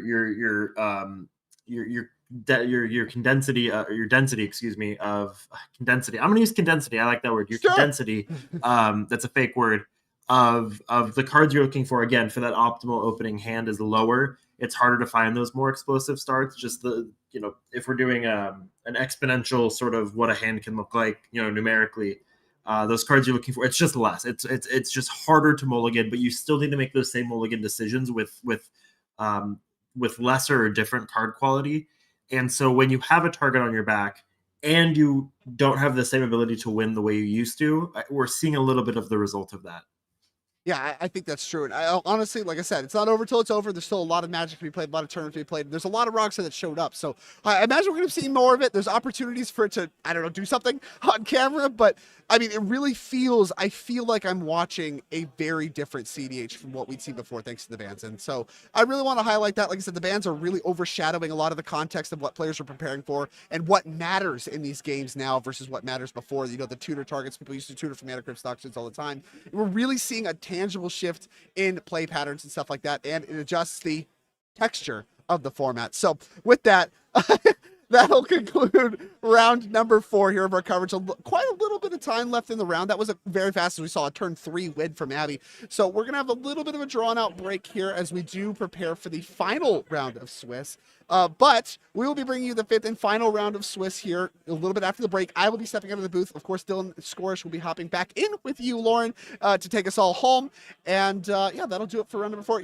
Don't come back in a little bit here for the round number 5 of the Boil here as part of the Topdeck Championship Series. Thank you.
Hello and welcome to Topdeck.gg's coverage of the Boil 2.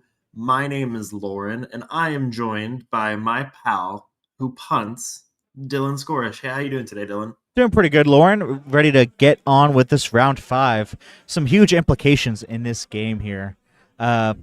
Just taking a look at this pod, we have Tyler on Timna Crom, Ryan Delaney, one of our top 16 competitors at the Invitational on Rograk Silas, Sterling on Timna Thrasios, and Evan, aka Freedom Waffle, one of our another top 16 finalists at the Invitational on Kinnan, who we saw a little bit earlier today. So this is just the top 4. People would argue the top 4 decks in the format: TNK, Rogsai, TNT, and Kinnan.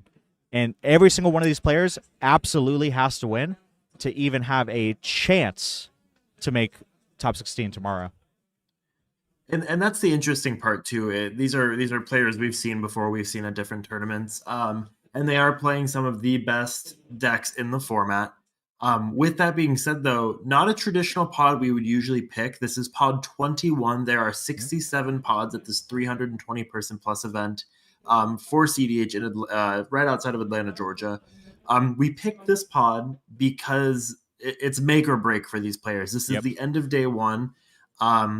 They cannot draw. Draws are worth 1 point. Wins are worth 5. Losing is 0. All of these players need this win to stay alive in the tournament. If you lose this round, I don't want to say you're completely out, but you're almost statistically eliminated from top 16 conversion. Yes, you're pretty close. So this is, you're exactly. So this is a must win, and every round after this is a must win for folks in this position. But this is a pretty big way to determine how your day 2 is going to go. You always want to end day 1. Dylan, I know you've never been here, but you always want to end day 1 pretty locked or confident that you will make day 2. Day 2, Dylan, is when folks continue to play after day 1. They're not playing Cube or Arena on their phone. That's what I'm doing during day 1 after I score about 03, usually anyway. So it's like I've never Dylan's like, there's an end of day 1. There's more than 3 rounds. I thought I was just having fun. No, Dylan. So a lot of people, once they go through their first 3 rounds, they continue to play Magic. And if they play Magic well enough, they can actually win money. And for this tournament, first place wins, I think, $3,100 cash for first place. Wow, that's pretty cool. I mean, if I knew that, maybe I'd try a little harder next time. Well, keep it up on Arena Q, buddy. You're doing great on Arena. Well, the Q. problem is, in order to do that, I might have to play more of this format, which would be which would be maybe a little dissatisfying to my tastes at this point. But we're getting into this here. I mean, it's obviously notable players. Ryan, an amazing Rockside player, formerly Thrasios Dargo player. Evan has played a bunch of different decks. Thrasios Dargo, Rograk Dargo for Rograk. Oh my God, what am I saying? Rograk Thrasios for Ryan. Teamer deck. Dargo Thrasios for Evan, along with Timna Krom and now Kinnan. And Tyler, also an Orlando local, who I'm familiar with, who was a longtime Kenrith player. So him switching it up a little bit today. Kenrith obviously losing its primary combo piece. Pretty devastating to that deck. I haven't really seen Kenrith do just about anything since then. To the chagrin of our amazing producer, Alex, in the booth with us here. Here's something it has done. I think, very premium versions of Kenrith or, artist proofs are cheaper now, Yes. which gives Alex a chance to be able to pick up some Kenrith merch. But Serialized Kenriths, yeah. Yeah, they're much cheaper now because that deck really did take a hit, and it's interesting to see what has come from the shambles of the bans. Dargo Shells really got hit hard by Dockside going. Kenrith got hit exceptionally hard. Dihada barely was a deck and has now lost 3 cards that were integral pieces. I was going to say, what is Dihada? That's feels like an old memory. Dihada is the buy list that I gave to Propaganda MTG. Okay. Fair enough. Sponsored. I am sponsored. Here. We are sponsored. Me and Topdeck are sponsored. Propaganda MTG. Owner of multiple Dihadas, likely. No, actually, I kept all of them. Oh, okay. Just holding on to hope, or no? I sold out of CDH. I sold my whole collection. I bought original Magic art and paid off my car. Okay. Which felt kind of cool. So I no longer have a car payment. Okay. And I bought and I paid for the framing for my painting, but I bought the painting for probably the best uncommon in Kaldheim, Divine Gambit. It is with the framers currently. Yeah, that is a banger. That is a banger. Limited banger for sure. I legitimately love that card. And I always loved the art, and was able to buy the painting for it. I got it framed. My frame is nice. It's hand sculpted black clay with silver leaf inlay in the frame, so it's gonna come out really nice. Okay, that's not too bad. I bought a bunch of merch. The Miscast was a podcast that was running for a very long time. That they were selling out a lot of merch. Actually, Alex, if we can cut to the player cam here. I picked up one of these. These are extremely expensive. I just want to show this while these guys are mulliganing. Yeah, if you could see here. This I just picked one of these up at one of the vendors. This was I can't see you. You can't see me? No, I'm not able to see you. So you'll have to narrate what you're showing me. It's a miscast token. This is a miscast token I'm holding right now. I picked this up I cracked it out of the PSA case. One of the vendor booths. You can have Drake and Mikey sign it. They're both there. Yeah, they refuse to unless I have to have an authenticator. So it's out of my own pocket too. So we're gonna do that at some point here. But in the meantime, it's worth it. In the meantime, let's get back to. By the way, if you don't know, the Miscast, fantastic, now defunct, likely to come back podcast featuring Mikey Hallahan of Topdeck fame and Drake Sasser, who you might have seen on the commentary here. So in the meantime, how did you pronounce Mikey's last name? Hallahan? Oh, I thought you said Hallahan. Hallahan. I like that. I might call him that later. If he doesn't fire me. We're so back. He doesn't watch this We're anyway. so back. Yeah. So anyway, hopefully these mulligans will be resolved eventually here. We can get to some gameplay. These players going nice and deep into the tank. Like I said, this game is a must-win on multiple levels for these players. So I read something somewhere that said 100% of winners win their games, and I thought that was really opened my third eye in terms of how I approach, not just my gaming life, but my professional and personal life as well. Yeah, that makes sense to me. Yeah, would you give somebody 2 decisions? They make 1, right? Saw that somewhere earlier today. I think statistics isn't real. And that's Yep. something that big stats wants you to believe. Either the thing happens or it doesn't. It's all Things don't texture. partially happen. It's all texture. Yeah, it's all texture. So when you're looking at the texture of like, am I going to win this game or am I not? I'm not looking at seat position. I'm not looking at, mulligan decisions, and I'm not looking at data. Data's fake. That's what big stats wants you to believe. You Yep. either win the game or Big you don't. numbers. It's Big 50, numbers. 50. Yeah. Yeah. 50 plus, big numbers. Yeah. 50 plus. Yeah. Big numbers really controls us and really dictates what we do. Yeah. Yeah. Yeah, we are so back. It's crazy. We're so bad. We're so back. Anyway, so yeah, here we go. Let's Tyler going deep into the mulligans here. I'm trying to remember how many he's done at this point. It must have been at least 3 mulligans now. Yeah. Dylan, what have you eaten since going to Atlanta? I remember I enjoyed my food adventures Oh yeah, while in Atlanta. it's really been a food adventure for me. I first off, I drove from beautiful Fort Lauderdale, Florida, with a friend of mine from the Fort Lauderdale area up here. A nice 10 hours. So we stopped at Buc-ee's. Beautiful You can Buc-ee's. fly. There's planes. It's you know what, I just am not a flying fan. I'm not a flying guy. I'm grounded and like that. And I like having my car in the area. It's not a very walkable city. Stone Mountain, Georgia, beautiful Stone Mountain, Georgia. Here at Charlie's Collectible Show. Had a Buc-ee's big bucking brisket XXL sandwich slathered in delicious barbecue sauce with a small cup of banana pudding. That was last night about 1:30 in the morning on the way in, about 2 hours out of Atlanta.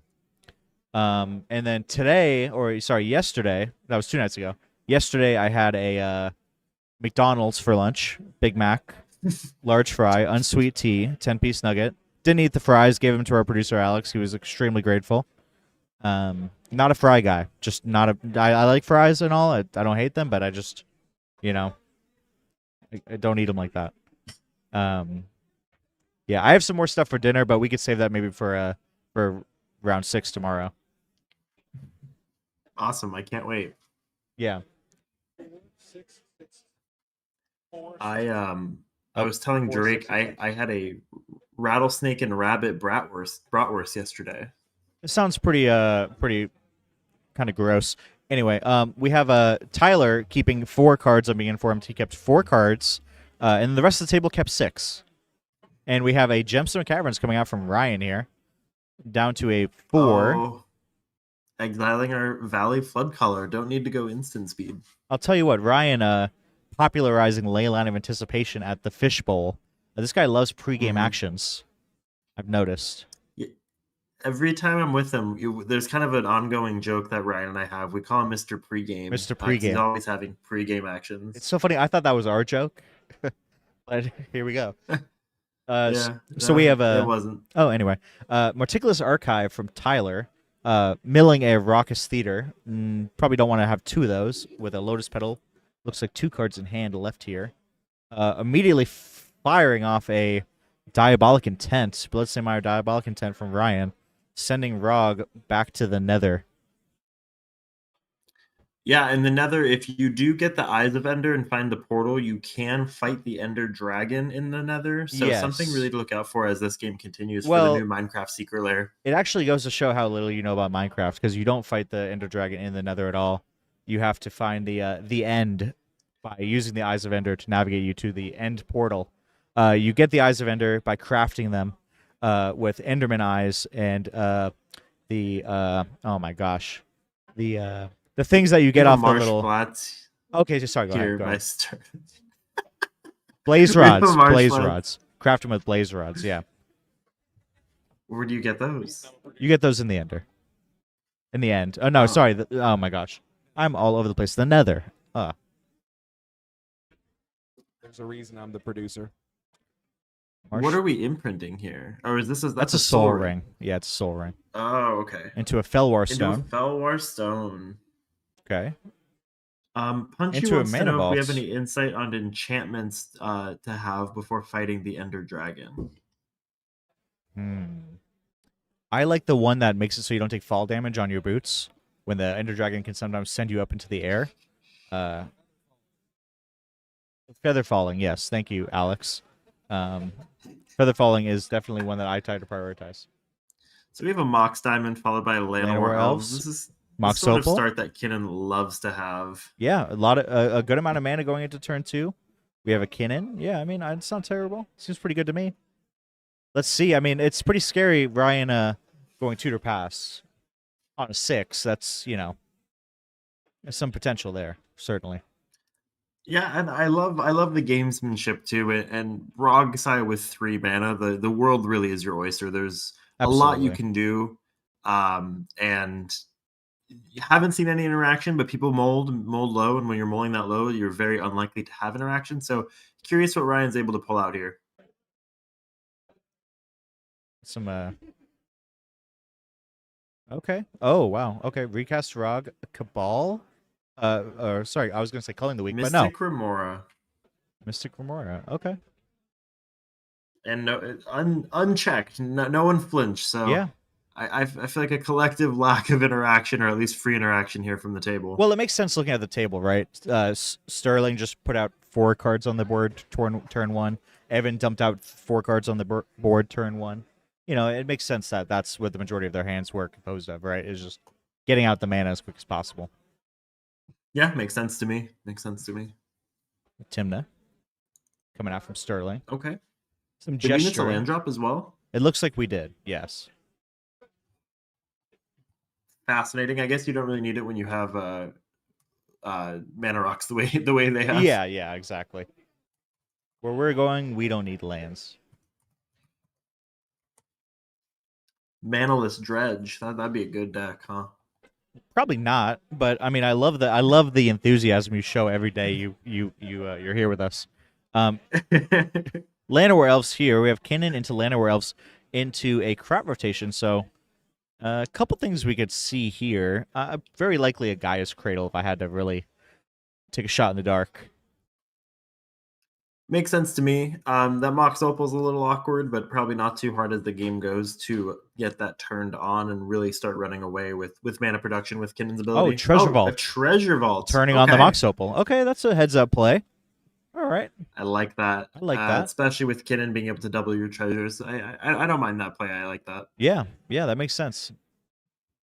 Because now we have access to the green. Oh, never mind. He just passed anyway. 1, 2, 3, 4, 5. Okay, yeah, not enough for a Kinnan activation quite yet.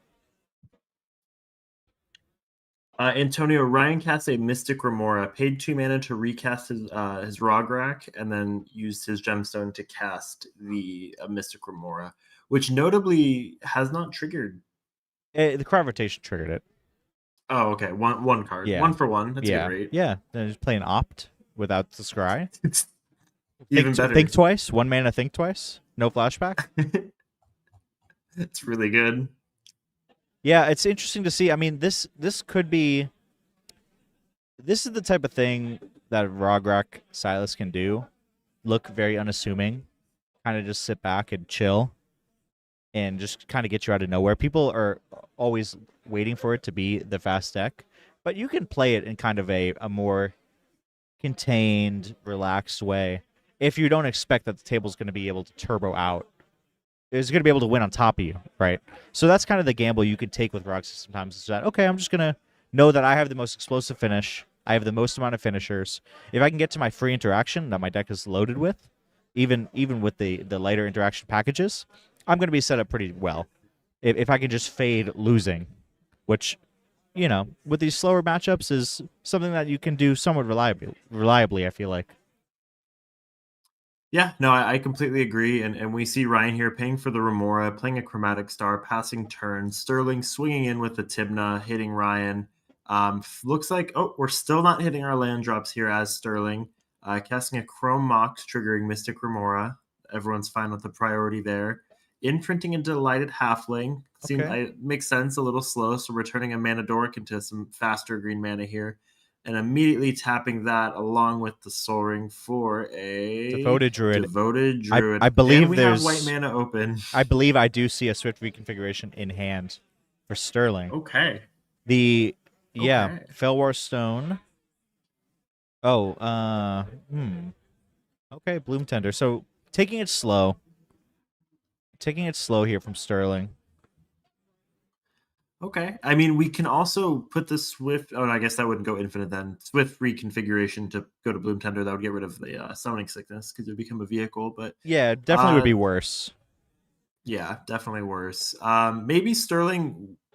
Maybe a little worried about the colored mana situation, being able to deploy Thrasios. I want you could tap that for blue still though. You may have had a window, but maybe with not wanting to play through the Remora, Yeah. maybe some concerns there. Well, I think there's a couple things possibly at play here, right? The other two players haven't used any counter magic or interaction at all for this entire game, right? Mhm. If you do not have backup here, you are able to Swift reconfiguration and cast Thrasios, but you can't Thrasios and then Swift reconfiguration. So you do have a little bit of awkwardness in that sense. Evan is holding up a lot of mana, and you could think that Ryan is still threatening enough that you need to just wait for him to go for it. These guys suspend their interaction that they're holding in hand, and then go for it when you have the open window, and you could hopefully draw into some more interaction and stuff to back Well, it up. you could have done both, as we see a an Imperial Seal from Tyler. But you could have done both, right? You could have uh, Swift reconfiguration on the Devoted Druid, make Yes. the green mana blue from Felwar Stone, then you have the infinite green, pump that into Thrasios. But you're right, without having the backup and not having seen any free interaction be burnt, it Yeah. would probably be a little concerning to try to do that. Yeah, more what I mean is that if you do that, if you go for the Swift reconfiguration without Thrasios on board, if they have a way to answer the Thrasios cast, Red Blast, or silence you with the Swift reconfiguration on the stack, then you can kind of get into some awkward situations. And it just makes sense, I think, from Sterling's perspective, to maybe just wait, just let it play out. I'm too turbo pilled. I agree, but Kinnan and Tyler are seemingly not going to do much that's going to bother you. Evan has an activation. He has 1, 2, 3, 4, 5, 6, 7, 8 mana available to him at instant speed, and I just think you kind of can afford to just hang out here, just let things go as they may. Yeah, completely fair. Although you know me, I love just going for it and losing. So Well, the faster you lose, the faster you get to Family Guy reruns. oh yeah, that's true. And new episodes too. I believe Wednesdays on Fox. I don't know. We can maybe get a fact check on that, but I DVR them, so Oh, you still have DVR? of course. How else do you watch TV? I use Hulu. I've never heard of that. Is that like a DirecTV thing or like a Comcast Yeah. situation? I mean, yeah, it does go direct onto my TV. So yeah, Dylan, I would say so. Okay. So we had a turn pass from Evan. We do have mana up for a Kinnan activation. Tyler with an Imperial Seal drew that card with the Timna swing.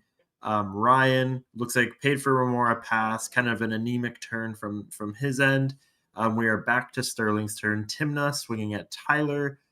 Probably attacking life totals is more fair to the person that just Imperial Seal then drew the card. Timna hitting Tyler, drawing the card from there. Sterling perhaps in the driver's seat again. Curious what the follow up is going to be.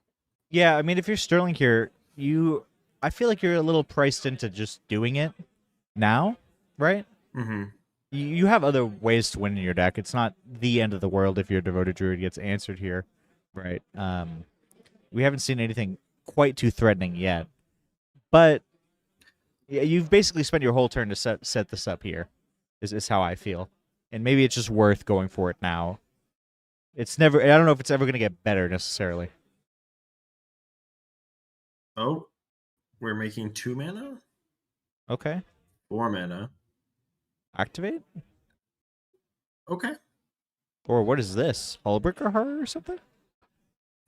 Are we hard casting a Hullbreaker Horror? I don't know. We have 7 mana in the pool. I don't see enough blue. We're putting our stuff sideways. Emrakul, the We have- Promised End. Oh my god. That is that's something for sure. Wow. If you could see Lauren's face right now, wow. I might be missing it, but Yeah, so we have an Emrakul the Promised End on the stack. When you Wow. cast it, you gain control of a player's turn or an opponent's turn. You take each control of an opponent's turn. Afterwards, they take a turn. They take an extra turn. So when he passes to Evan, if he chooses Evan, let's say, he's going to take Evan's whole turn, take every game action, full information, as if he was Evan. He can't concede. We went through this whole rigmarole. He can't concede. But then afterwards, Evan will then take a turn as himself. Okay. Yeah, I've seen this card played before in CDH. And there's competent pilots, and not doubting it. I'm more curious what the benefit of having this as the payoff spell is. Obviously not doubting it. And again, all competent pilots, they're here for a reason. They're competing for a good amount of money. I'm not the type of player that would be pressed to play this type of card, but I'd be curious, folks in chat, if you've used it as well. Is gaining control of one opponent that impactful? I can see how you could, consult away a deck and then pass turn and they lose the game, but a 13 mana spell for removing one player, I'd rather play a Door to Nothingness. Ooh, that might be kind of gas. I will say I did get Emrakul last night in Arena Cube with only 5 cards left in my library. And I still just untapped. He drew 4 cards on my turn with a discard effect, and I just untapped and swung and killed him anyway. So maybe the card is trash. Maybe Lauren is right here, if you're able to do that. But I think I think this to me feels like it's bait, right? Just trying to force action on something here. Definitely a little politicking. Hey, show me your hand and maybe I won't Emrakul you, right? That feels like it could be something to note here, right? Because he still has a Swift reconfiguration in hand, as far as we know, just based on what we've seen from the little flashes. But yeah, it's... And sorry, go ahead. Chat saying if they have the right pieces, you can make yourself win. You can mill everyone. You have 2 pretends to protect your win, which I get. Yeah. I get that. But are there better cards for 13 mana that can enable you to do that? Well, it does get discounted, but only by 1, I suppose. There's only a Flooded Strand in the graveyard. It costs 12 mana. And what's the most it can be discounted? It's 8 or 7? So you're Planeswalker Typal, excuse me. Planeswalker Typal land, creature, artifact, instant, sorcery, enchantment. That's 8. Saga, not Saga. Battle. Battle is 9 at the at the top level, I believe. So if you have everything, if you have a Tarfire and an Invasion of Ikoria and a Seat of the Synod, whatever, then maybe. Yeah, sure. Check, please. Check, please. Excuse me, waiter. Check, please. Waiter, I'm gonna need 13 mana, and I'm gonna need that discounted stat. So Ricky Simpkins in chat says late game it usually wins. I'm in his play group and it wrecks. And Daniel Escamilla says it's a very popular card here in Japan. Maybe this is me being rusty, but I'm hyped if it's working for people. I don't get the joke. I'm gonna go on record. I'm a hater. What about they say that. Go ahead. I was just thinking, what if when Atraxa first came out, I remember cooking a little bit with the thought of natural order Atraxa and Tymna Thrasios. But what if Sterling just cast an Atraxa here? Looked at 10 cards, put a Tarfire into his hand, or a Kithkin Typal into his hand. Put a bunch. Natural order can only get green creatures. Atraxa's green. Oh, I see what you're saying. Yeah. I see what you're saying. Yeah. You know what I'm saying? You got a bunch of dorks. Throwing a tracks in play, GG's, right? Good luck. I'm gonna put Yeah. I'm gonna put 3 more dorks into my hand. You know? You'd only be able to get one of them, right? Isn't it only one of each No, creature? 'cause What card type? No, because one of them's typal and one of them's an artifact. You build your deck, so you get maximum amount of mana dorks into your hand off your Atraxa hit. And it looks like we're using. So we mystical tutored in response to a Remora trigger, grabbed a deflecting SWAT, and Emrakul, which was targeting Ryan, is now deflecting SWAT. Oh wow! My issue with Emrakul, the Promised End, is I'm the type of player where I would get it mana drained like the first time I ever cast it, and then Yeah. I'd be like, okay, Yeah. I'm done with Magic for a It's while. I don't think it's counterable. Let me pull up the. Do you want to pull up the Oracle text? Waiter, Oracle text on You can- Emrakul the Promised End, please. Yeah, you can counter it. Okay, never mind then. You're thinking the original The Emrakul, Emrakul, cannot. yeah. Banned in Commander. Yeah. I might start a committee to Just- try to get that unbanned. That card would Yeah, be I pretty sick. think right here, and granted, folks, there's a lot of politicking going on right now, but I think so. Dylan and I have been talking, and we're going to start our own CDH rules committee, the CDHRC. Dylan and I a lot of people have called us like the voice or the pulse of the format, which is a very nice compliment, very high compliment. But Likely true.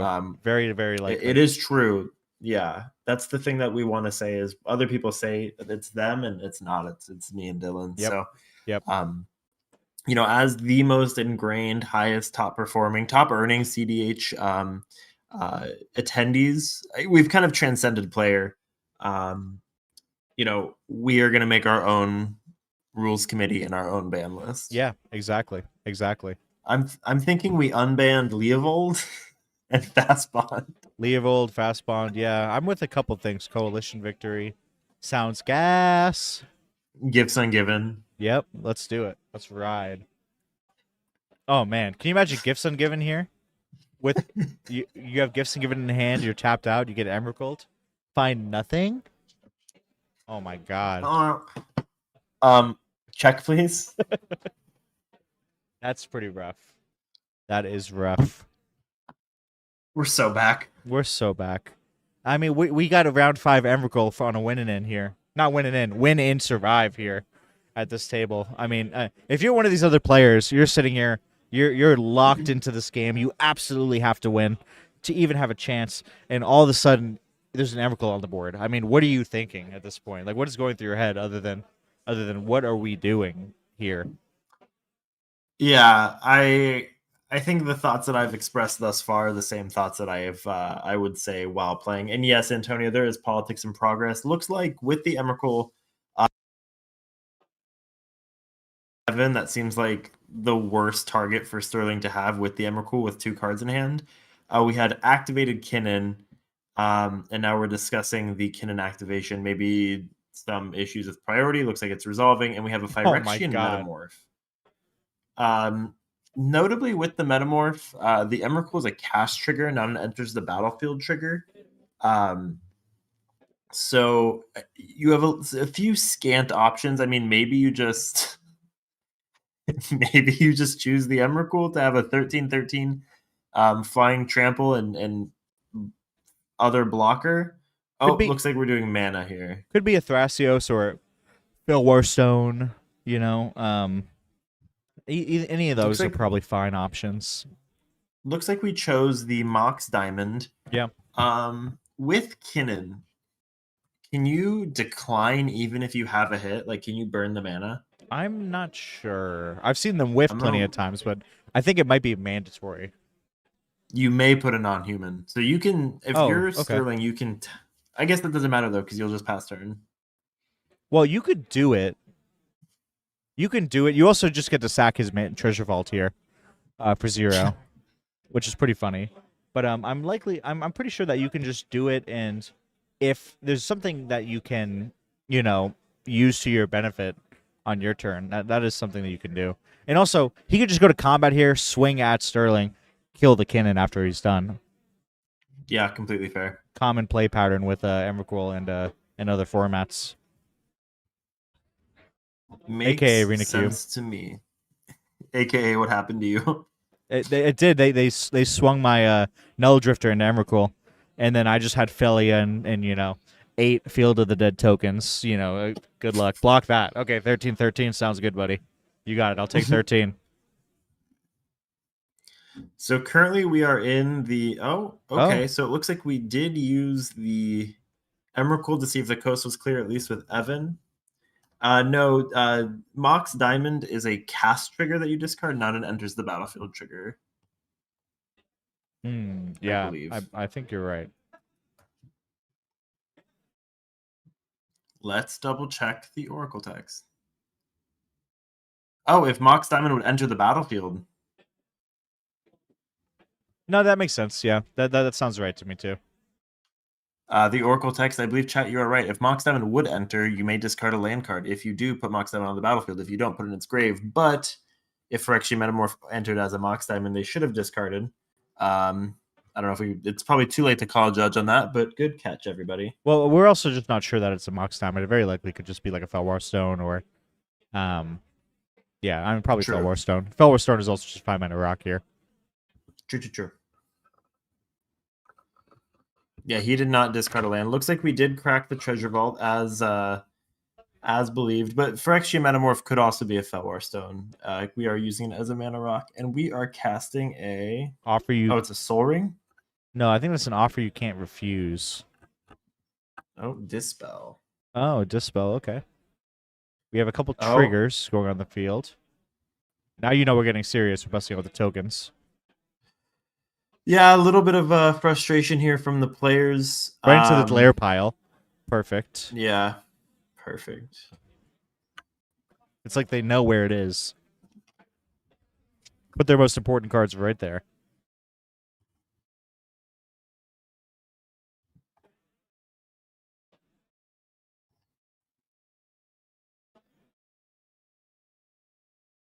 All right, so we are going through this pile.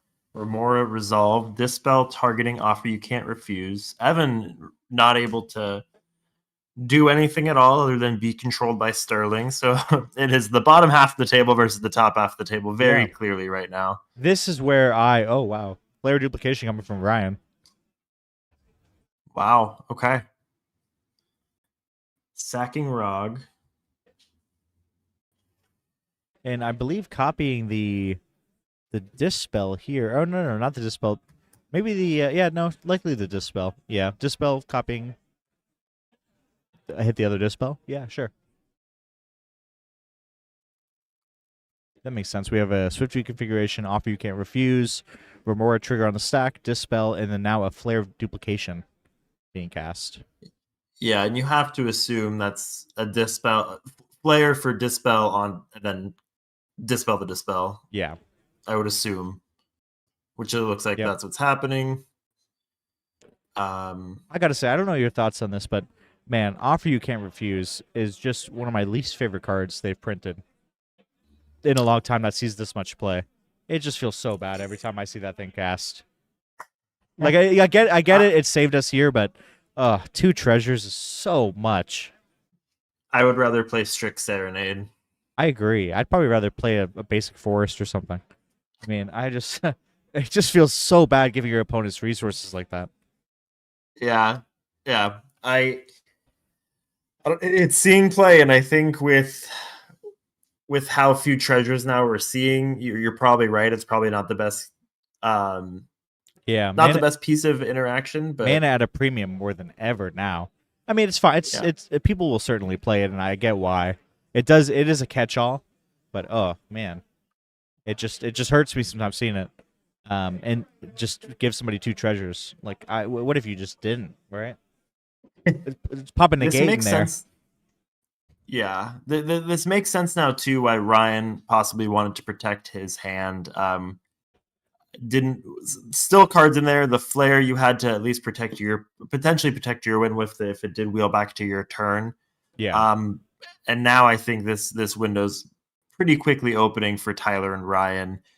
Sterling out of resources, out of gas. Evan out of resources, out of gas. You have 1 Kinnan activation unless Kinnan attacks into the Emrakul. It looks like that is what's happening here. Yep, and there we go, seeing it back to the command zone. Makes sense to me. Makes sense. So we are untapping here. Dylan having to tap out to be able to recast Kinnan to at least try to claw back into here. I have to tap out? Sorry? You said Dylan has to tap out? Oh, Evan. Sorry, fair, two white fair. guys. I don't know. Fair. Yeah, that makes sense. You people We're are both the same we're to both me. like bearded Magic players. I'm probably way a little bit more, just a little bit more than him. You know. Yeah. You do have a better beard. Well, I mean, what can I say? I brush it at least once a Tyler- week. Amazing. Tyler swinging with Timna to Ryan. I think Ryan's fine with this patient game. Why would he put Kinnan into the command zone? Yeah, I think Chai, that is a misplay by Sterling. So if you control another player, you can determine where cards go to, what zones they go to. That Kinnan could have gone to the graveyard, and Sterling seemed to have opted or did not opt, or maybe some politicking or something. But Kinnan went to the command zone, was able to be recast. Yeah. And, we have a risk study coming from Tyler here. Sorry to cut you off. Go on ahead. I wonder if there's any clever play, seeing, okay, that died, I'm just going to move it to the command zone. Maybe something missed by the players or something was discussed. That is another component to this as well. Yeah, just hurry up. Yeah. We're not at the table, and so we don't know any politicking or any conversation that might be occurring. Yeah, certainly interesting, though, to think about. And also, I mean, this Emrakul is a 13/13 with flying and trample, I believe. Something or another. I mean, that thing is just going to start swinging if we get into a little bit of a board stall here, and the players are just finding themselves not much to do. That is certainly a relevant amount of damage coming in. Yeah, it looks like we pass the turn back to Ryan. I mean, we very well could see just a win attempt. You have enough mana here. Yeah, and the table seems to be pretty cleared out of action. It seems like Tyler and TNK certainly taking it slow still. Risk study played, and here we have a Dark Ritual kicking it off. Not no chance he's paying for that. I'll tell you that much. Can you imagine? I'm gonna turn 2 mana into 3. Yeah, there's no way. I mean, it's still not bad. Let's get real, Lauren. But he's not doing that. We're using the ritual to pay for our Remora. Oh, okay. Okay. I was gonna say if I'm gonna cast something like an Ad Naus here, I really like doing it with the Remora trigger on the stack. Just forces any interaction to try to dig you back in if you get. Oh, okay. Jessica's Will targeting Tyler. It looks like the hard way as well. It's no ROG, so we're just going for the ritual effect here. Yeah, I'm not sure which one he's doing. I mean, likely ritual. He might have something like a Horn or Harnfell in hand, a wheel, something to kind of try to dig back into this thing. He more than likely could be the wheel. I mean, you played the pedal to presumably empty out your hand, and then you're playing this. So I can very realistically see a wheel as the follow up for this. Certainly interesting. Certainly interesting spot here. We're looking at yards. Do you think they're checking to see if we have Delirium? For what, like Demonic Council? Yeah. Maybe. Ryan would have to have it in hand. I mean, it honestly, who knows? Delirium is real. Maybe as an Omnivorous Fly Trap. Oh, actually, no, that might be Evan. Evan might need a check for the ETB triggers. Oh, with Flusterstorm. Okay.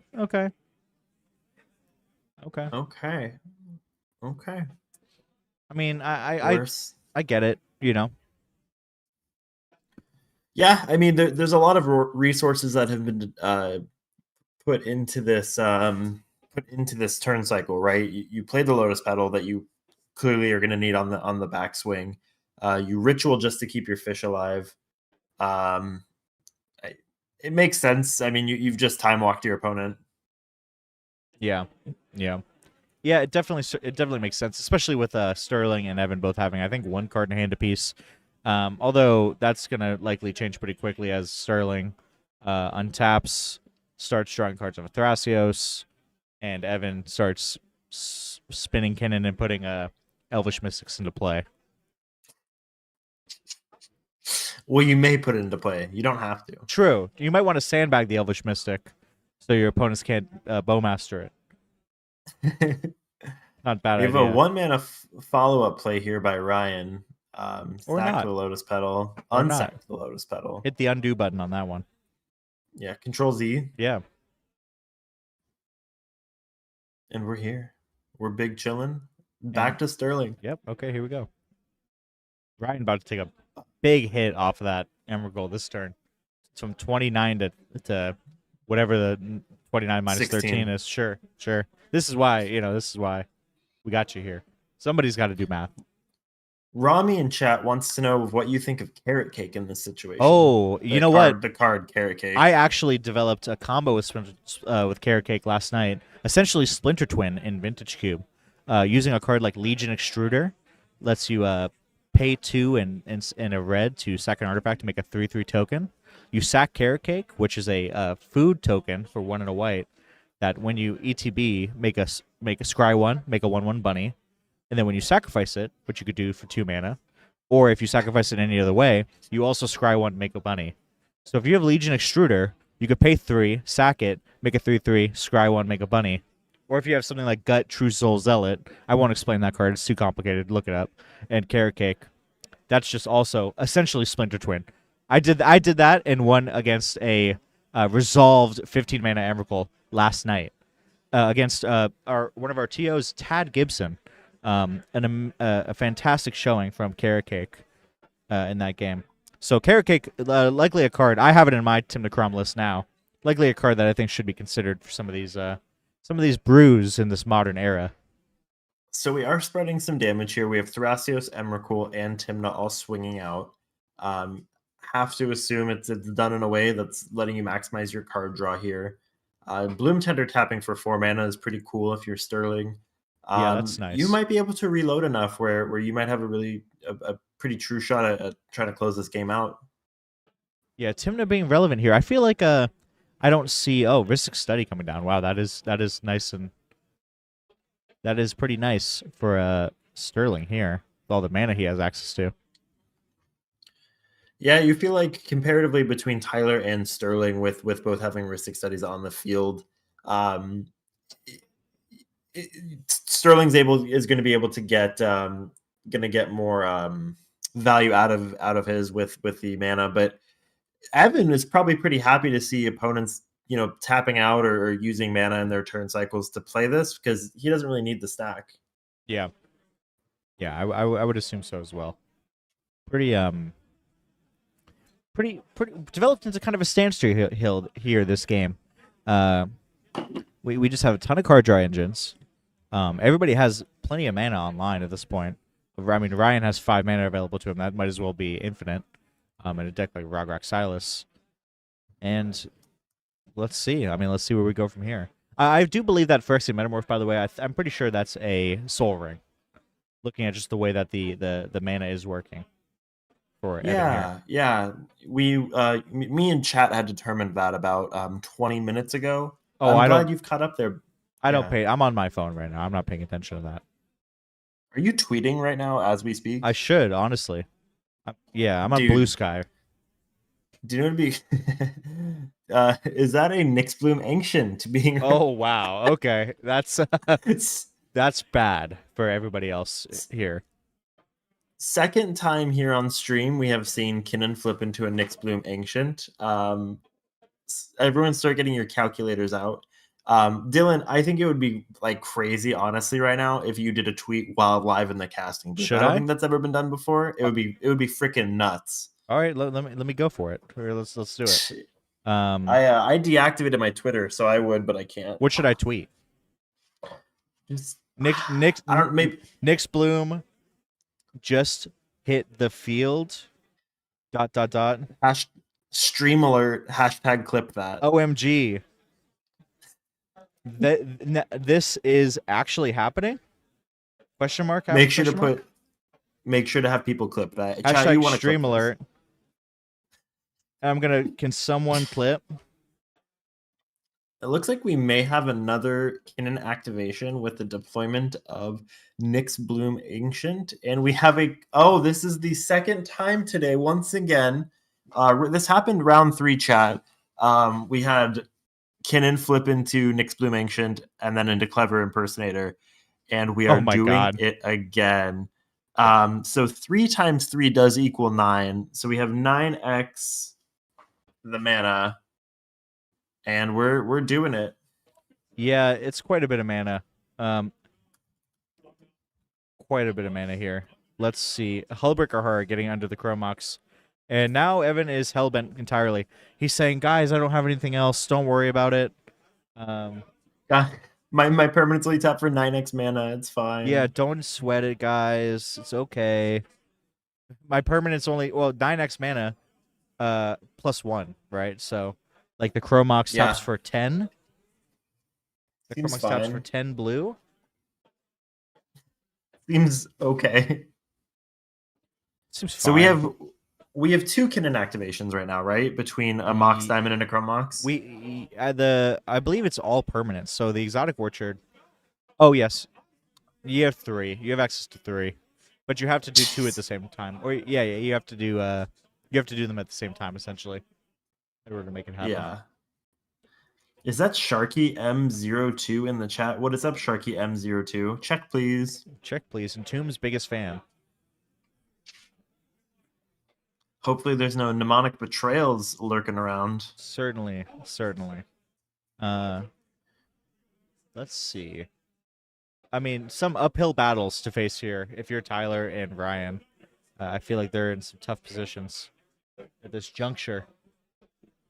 Yeah, and notably, through all of that happening, I think the Ristic studies drew, 1 card each? Essentially, yeah. Which is a pretty negligible amount. Yeah. Did you just learn that word and you're trying to use it? Negligible? Yeah. Yeah, Drake actually wrote it on my performance report, and I wasn't quite sure what it means, and I still am not 100% sure. But I've been dropping it. It sounds good to me. Negligible. Yeah. Hey Dylan, it's me, Vincente. Stop with the carrot cake. LOL. I don't know who that is. Do you want me to time them out? Yeah, do you mind? Yeah, I got you. Thanks. All right, they were timed out for 5 minutes for telling you to stop for carrot caking. Smart. I don't really take got that you kind of deal. It deleted their message too. I'm sorry, James. Interesting. Yeah. Yeah. We have a full argument in chat right now about how Kinnan math works. Yeah, it doesn't matter. If I'm on the other side of the board, just tap it for whatever you want, honestly. You can make 100 mana at this point, just let's get a move on here, right? I'm pulling out my iPad and making doggy sound. Yeah, at this point, I'm doing anything but thinking about the math. I'm just thinking about what's for dinner, I'm gonna go get the iPad real quick. Yeah, I'll be go right for back. it. Go for it. All right. Well, Lauren is gone. When Lauren is gone, we have a Talion hitting the field. That feels a little maybe too little, too late on this board. It seems unlikely that we're ever going to see Evan cast a spell for the rest of the game. Essentially, at this point. Dylan, what button should I hit? Can you go ahead and hit the soccer ball on the music setting?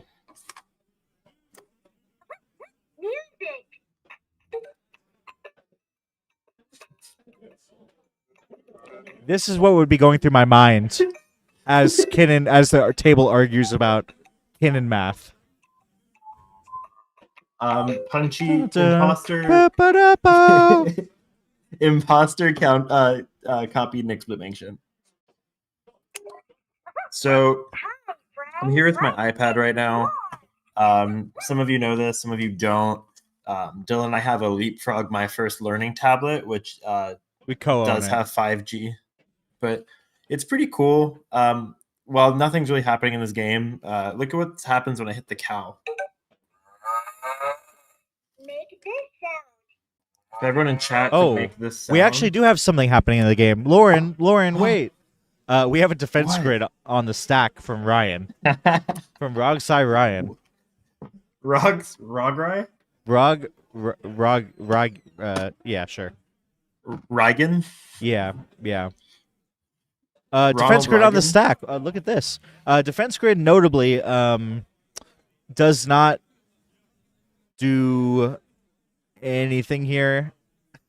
Seemingly, everyone has multiple mana up. Sterling has access to 1, 2, 3, 4, 5, 6, 7, 8, 9, 10 mana. Evan has access to if that's not a second. Oh, intuition here from Tyler. Okay. Okay. We are intuitioning in response to this defense grid. I kind of like that it's forcing people to play mana. I don't know. I agree with you. There's a lot of mana to be able to play through with a Yeah. defense grid. I don't know if Ryan's maybe trying to bait out some counter magic or This might be Tyler saying, "Hey, I gotta go get a couple counter spells." But I think the reality of this here is that you have 3 mana up. You have a Italian and a Ristic. If something absolutely has to be dealt with, it just kind of is what it is at that point. For me, if Ryan is going for it, although being last in turn order means that you cannot let that defense grid stay on the field, no matter what, because you have no shot of winning at that point. and is there a Ristic study on Kinnan's battlefield? What Kinnan played a risk study. It's actually next to the. Did he? I believe he did play a risk study. Yes, He maybe? drew, yeah. Hard to see with the glare. Looks like there's a sundial, glare of sundial. Isn't that a card? Sundial something. Yeah, we Glaring forgot sundial? to pay for YouTube Premium, so the glare is just an added sort of a downside to the free version we're dealing with. Okay, there is a card named Glaring Sundial. Oh no, there's not. There's Sundial. of the Glaring Infinite, though. Subdual. Glaring Subdual. I believe it lets you tap a creature to tap another creature, something like that. Is that a Glaring Fleshraker? No, Glare of the Subdual. I know. I'm just naming other cards. Oh, Glaring Fleshraker is a Rogside card, though. I mean, we could see Ryan play that. He has the mana for it. If he had Hullbreaker Horror, why didn't he just cast it and use Chromok Flush Opal to make infinite mana and win? I think the concern with doing that is the Ristic studies in play, and I believe there was a Remora in play at the time as well, and not wanting to feed his opponent's cards and possibly whiffing. That's true, but at the same time, while that is true, at the same time, with the Nyxbloom Ancient, no, I guess you can't pay for the Remora. Okay. The Ancient was sure. post Chromox. Oh, it was. Okay. All right. You're paying more That's attention to my the game than theory. me. Yeah, I mean that's just a theory. I could be completely wrong. I could be putting too much stock into it. Possibly, yeah. Okay, so intuition looks like it's getting a fierce guardianship here for Tyler, and a little bit of politicking going on. Luckily, the phone is plugged in; it's not going to die. Yeah, it's good that we have that battery pack. Yeah. We're gonna be here for a while, folks. We're gonna And need. It looks like we're gonna need it. We bin some free interaction, and we have a fierce guardianship. No, he binned 2 lands. That was 2 lands. Oh, Yeah, 2 and fetches. we're fiercing. Yeah. Any Anala player is doing well. Nope. So we Nope. use the fierce guardianship on defense grid. Moving right along on that think- one. I think Ryan was using that as bait, to be honest. Kind of force checking. Yeah, I mean, it could be possible. Thoracle Consult, anybody? Ever heard of that little A ditty? little. This one's for the real OGs. Is that Matt Sterling? I think you're thinking of Matt Sperling, and no, Sterling is not Matt Sperling. As far as we know, might be an As far alias. as we know. Might be playing under an alias. Matt Sperling is busy prepping for the Pro Tour. This is essentially. I mean, which one would you go to? I might be at the Boyle too, Atlanta, Stone Mountain, Georgia, personally. Well, here's the thing, Dylan, is you and I had already played in the Pro Tour, which was the Modern Horizons 3 draft that we did Post Invitational, yes, post-invitation. yes, that is true. I barely eked out of the top 2, I believe. I top 8'd. Yeah, you top 8. That was pretty good. You did a pretty good Machado job. won. Yeah, he did get the RC invite for that. Is that Rogsai Coper Ryan Delaney? Yes, it is. That is the correct Rogsai Coper. Thank you. Former Tamir Rog Coper. Tamir? Teamer? Yeah, Teamer. Tamur? Tamir. Oh, Simeon Spirit Guide. Exciting. Wheel. Bergie. Oh, never mind. Front side I'm cooked. Bergie. Bergie front side. I didn't even know Horn of Harnfell had a front side. Yeah, it does. It's a Bergie. Crazy. Yeah. One of Drake Sasser's favorite competitive commander decks. Yeah, no, Drake Sasser, firm believer in Bergie CEDH. It's Tim Nook, who was the Themberchad pilot that went 3-0 at the redemption event at Silicon Dynasty. He originally was a Bergie pilot, but then he switched from Bergie to Themberchad. Interesting. Yeah, I remember that. Yeah, that was quite the run from him. It's crazy because he played in the redemption event, but did not play in the main event. He just showed up covered in cat hair, played the redemption event, and spiked it with Themberchad. Makes sense. I mean, that's where you're going. That's where the real spikes like to play is the redemption events, because you know everyone in that is just an absolute scrub. You've defeated them. You'll defeat them handily. You just don't have time to play in the main event. You know what's the point of getting varianced out when you could just train wreck with a deck like Themberchad? Easy. Tyler's not getting another turn. LOL. No access to RR for his final fortune anymore. Thanks, Memo. Shout out to my guy, Memo. The glare is the clever impersonator copying the study, I believe. Oh, he copied Ristic Study. We need Memo in the booth because he's tracking this more than we are. Do you want me to do my impression of Memo in the casting booth? Sure. Hey guys. Hi everyone, it's me, Memo. How's it going, guys? Can I have a chocolate and a cookie? Can I have a Kolsch? I'm thirsty. Need a Bratwurst. I'm Memo. Und Cola und es und Fortnite. Yippee! Birds of Paradise coming down here from. No, that's Force of Vigor. Excuse me. Coming down here from Sterling at the end step of Force Ryan. exiling birds. Yes, they're not that great anymore for him. Hitting probably Nyx Bloom? I would assume so, yeah. Some mana being tapped here by Evan. We'll see a Kinnan activation, it looks like. Yeah, we were incorrect. It is not double Nyx Bloom. We're trying to Elvish Mystic! We did it! Possible. Every time there's a Kinnan activation, I say, he's going to hit an Elvish Mystic. That's what Kinnan does, and boom, we've done it.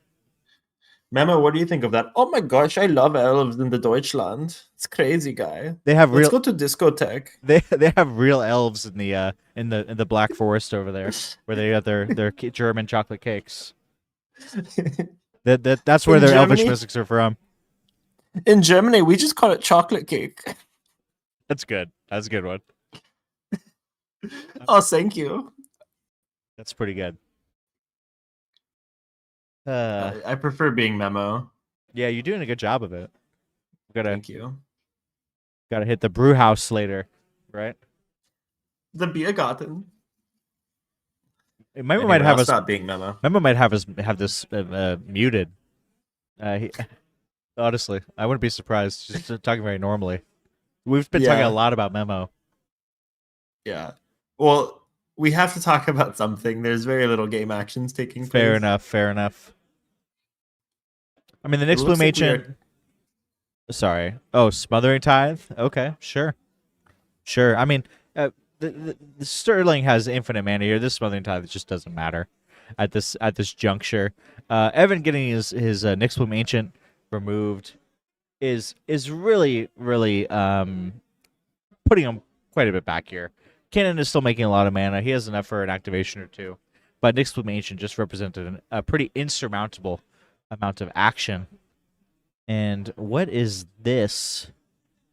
little ditty getting played here by I Sterling. don't even know anymore. It looks All I like know a- is Sorry, go ahead. every card being cast. That card's apparently good enough to counter, but every card being cast now, it's okay. I cast it. Rhystic Study triggers. Okay, all those. Okay, we draw. Now we have Smothering Tithe triggers. Okay, now we have, depending on what I cast, we have Talion triggers. Sure. Ah.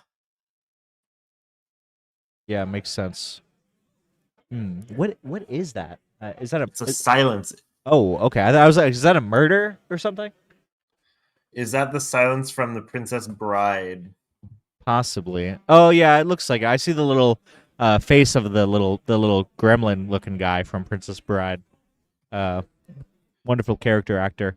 His name I can't remember. Yeah, it is. It is the silence from Princess Bride. The gremlin guy. Yeah. Hey, that's inconceivable. Hey, I'm conceiving over here. I'm having trouble conceiving. Hey, you killed my father. Forget about it. Prepare to die. Different character, but sure, that's fine. Doing a different thing. Yeah, we were riffing. Is what we were doing. Yeah. We have an Imperial Seal. Going to be interesting here. Which of the Mana Dorks Sterling will tutor for?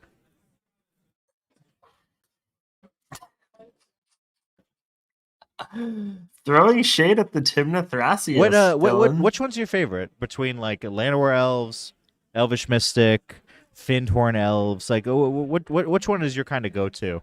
Arbor Elf. I is, liked Findhorn Elves only because I liked the From the Vault foiling for a long time. Okay. But Llanowar Okay. Elves is my OG. Mm-hmm. I loved it as a kid, even though I thought the art was kind of scary. The Anson Maddox art. Yeah, that's some sick art. I'm a big fan. But I'm gonna throw you for a loop. I like Elves of Deep Shadow. Okay. A little bit of the dark Jesper Myfurs, I believe. That's some wonderful art there with that lady looking very concerned for sure. I like the F&M promo version. I haven't seen that one. It's the Jesper art but foil. I'm banned from Friday Night Magic due to some transgressions that occurred in certain games. But we don't have to talk about all that at this point. Personally, for me, I think Findhorn Elves, the Ice Age art, is just wonderful. I'm a big fan of that one. It's usually my go-to. Oh, handshakes? What was that handshake for? I'm as lost as you are, my friend. Oh, maybe Ryan doesn't. Maybe it's activate. He imp sealed. He's going to activate Thrasios. The silence seemingly. Oh, the silence was countered. Sure. Yeah, I don't know. I'm not sure exactly what is occurring here.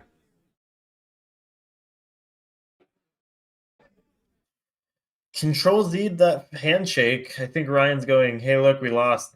Let's just get. Why are we here? What is happening? Okay, Tyler taking another 13 down to 8. Seems maybe like people aren't dead. Yeah, it seems like Sterling correctly pointing out that, or correctly deciding that taking care of the guy with the draw engine is probably more important than the Rogside player who's seemingly not been able to put it together here. Chris Comp in chat saying the Rogside player desiring human touch. I don't blame him. I don't blame him.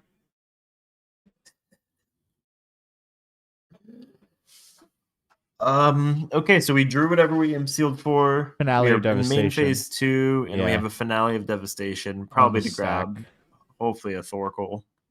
Yeah, very possible. I'm not sure how much mana he tapped for it exactly. It looks like 1, 2, 3, 4, maybe. Yeah. Four mana. Tap the Cradle. Yeah. Yeah. Okay. There's quite a few cards that could represent, right? Notably, too, we could have put a bunch of mana into that pre-combat, grabbed something. I don't know what. Mind Break Trap Now we're off getting the top MBT. ropes from Evan. Pumping up the power and toughness of our team, possibly killing a player or two. Yeah, pump up the jam a little bit. Why don't we? First time I've ever seen Freedom Waffle actually cast the MBT. Yeah, usually he doesn't. Yeah, we've been down this road a couple times. Shout out to Pingmeister Pong. Huge shout out. Huge shout out, another one of our friendly Europeans. Let's see here. Dylan, did you know we have 302 followers on the Pump Pals account? Do we? Yeah. Who's following that? I don't know. I retweeted us. We'll record again. I'm coming back to my senses. You ready? Okay, well, the nice post-boil episode is going to be fantastic.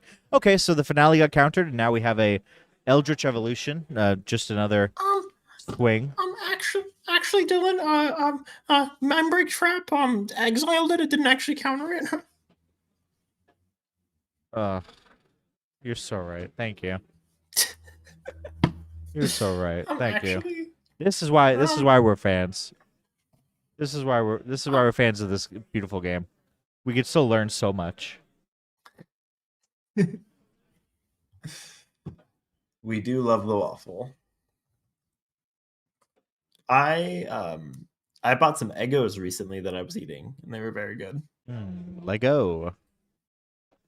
Are you just a straight up Eggo guy, or do you like the flavors? Actually, sorry, we should talk about this. There was a recall on some a couple brands of frozen waffles. I know we had Trader Joe's frozen waffles in our fridge. We had pumpkin and blueberry.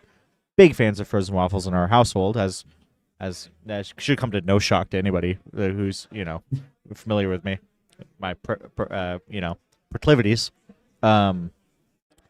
Huge fan. They were recalled for possible listeria contamination. So, I would do yourself a favor, Lauren, and double check your Eggos. Look at the serial number and the expiration date, and just make sure that you're in the zone before you start really digging into those scrumptious, delectable waffles. A little bit of butter and syrup. I don't buy into the listeria hysteria. I've checked my personal sources and I'm fine. So okay, that sounds good to me. Listeria, I mean, I've had it like 5 times now. It's fine. I've had it 6 times. So we have the Eldritch Evolution. I'm not sure what we sacrificed. Does exile the itself swan token? The swan token. Oh, I see. Okay, yeah, I've had Listeria 7 times. So it looks like we are sacrificing to. Oh, we're using the rest of the mana for Devoted Druid. Eldritch Evolution was just MBT'd by Ryan. Okay, so we're burning MBTs left and right. Yep. And let's see. And here's a Hazel Brewmaster. Okay, so another infinite mana. Just 3 win attempts back to back to back by TNT. I mean, the hell is this card? Hazel's Brewmaster is 3 and a black.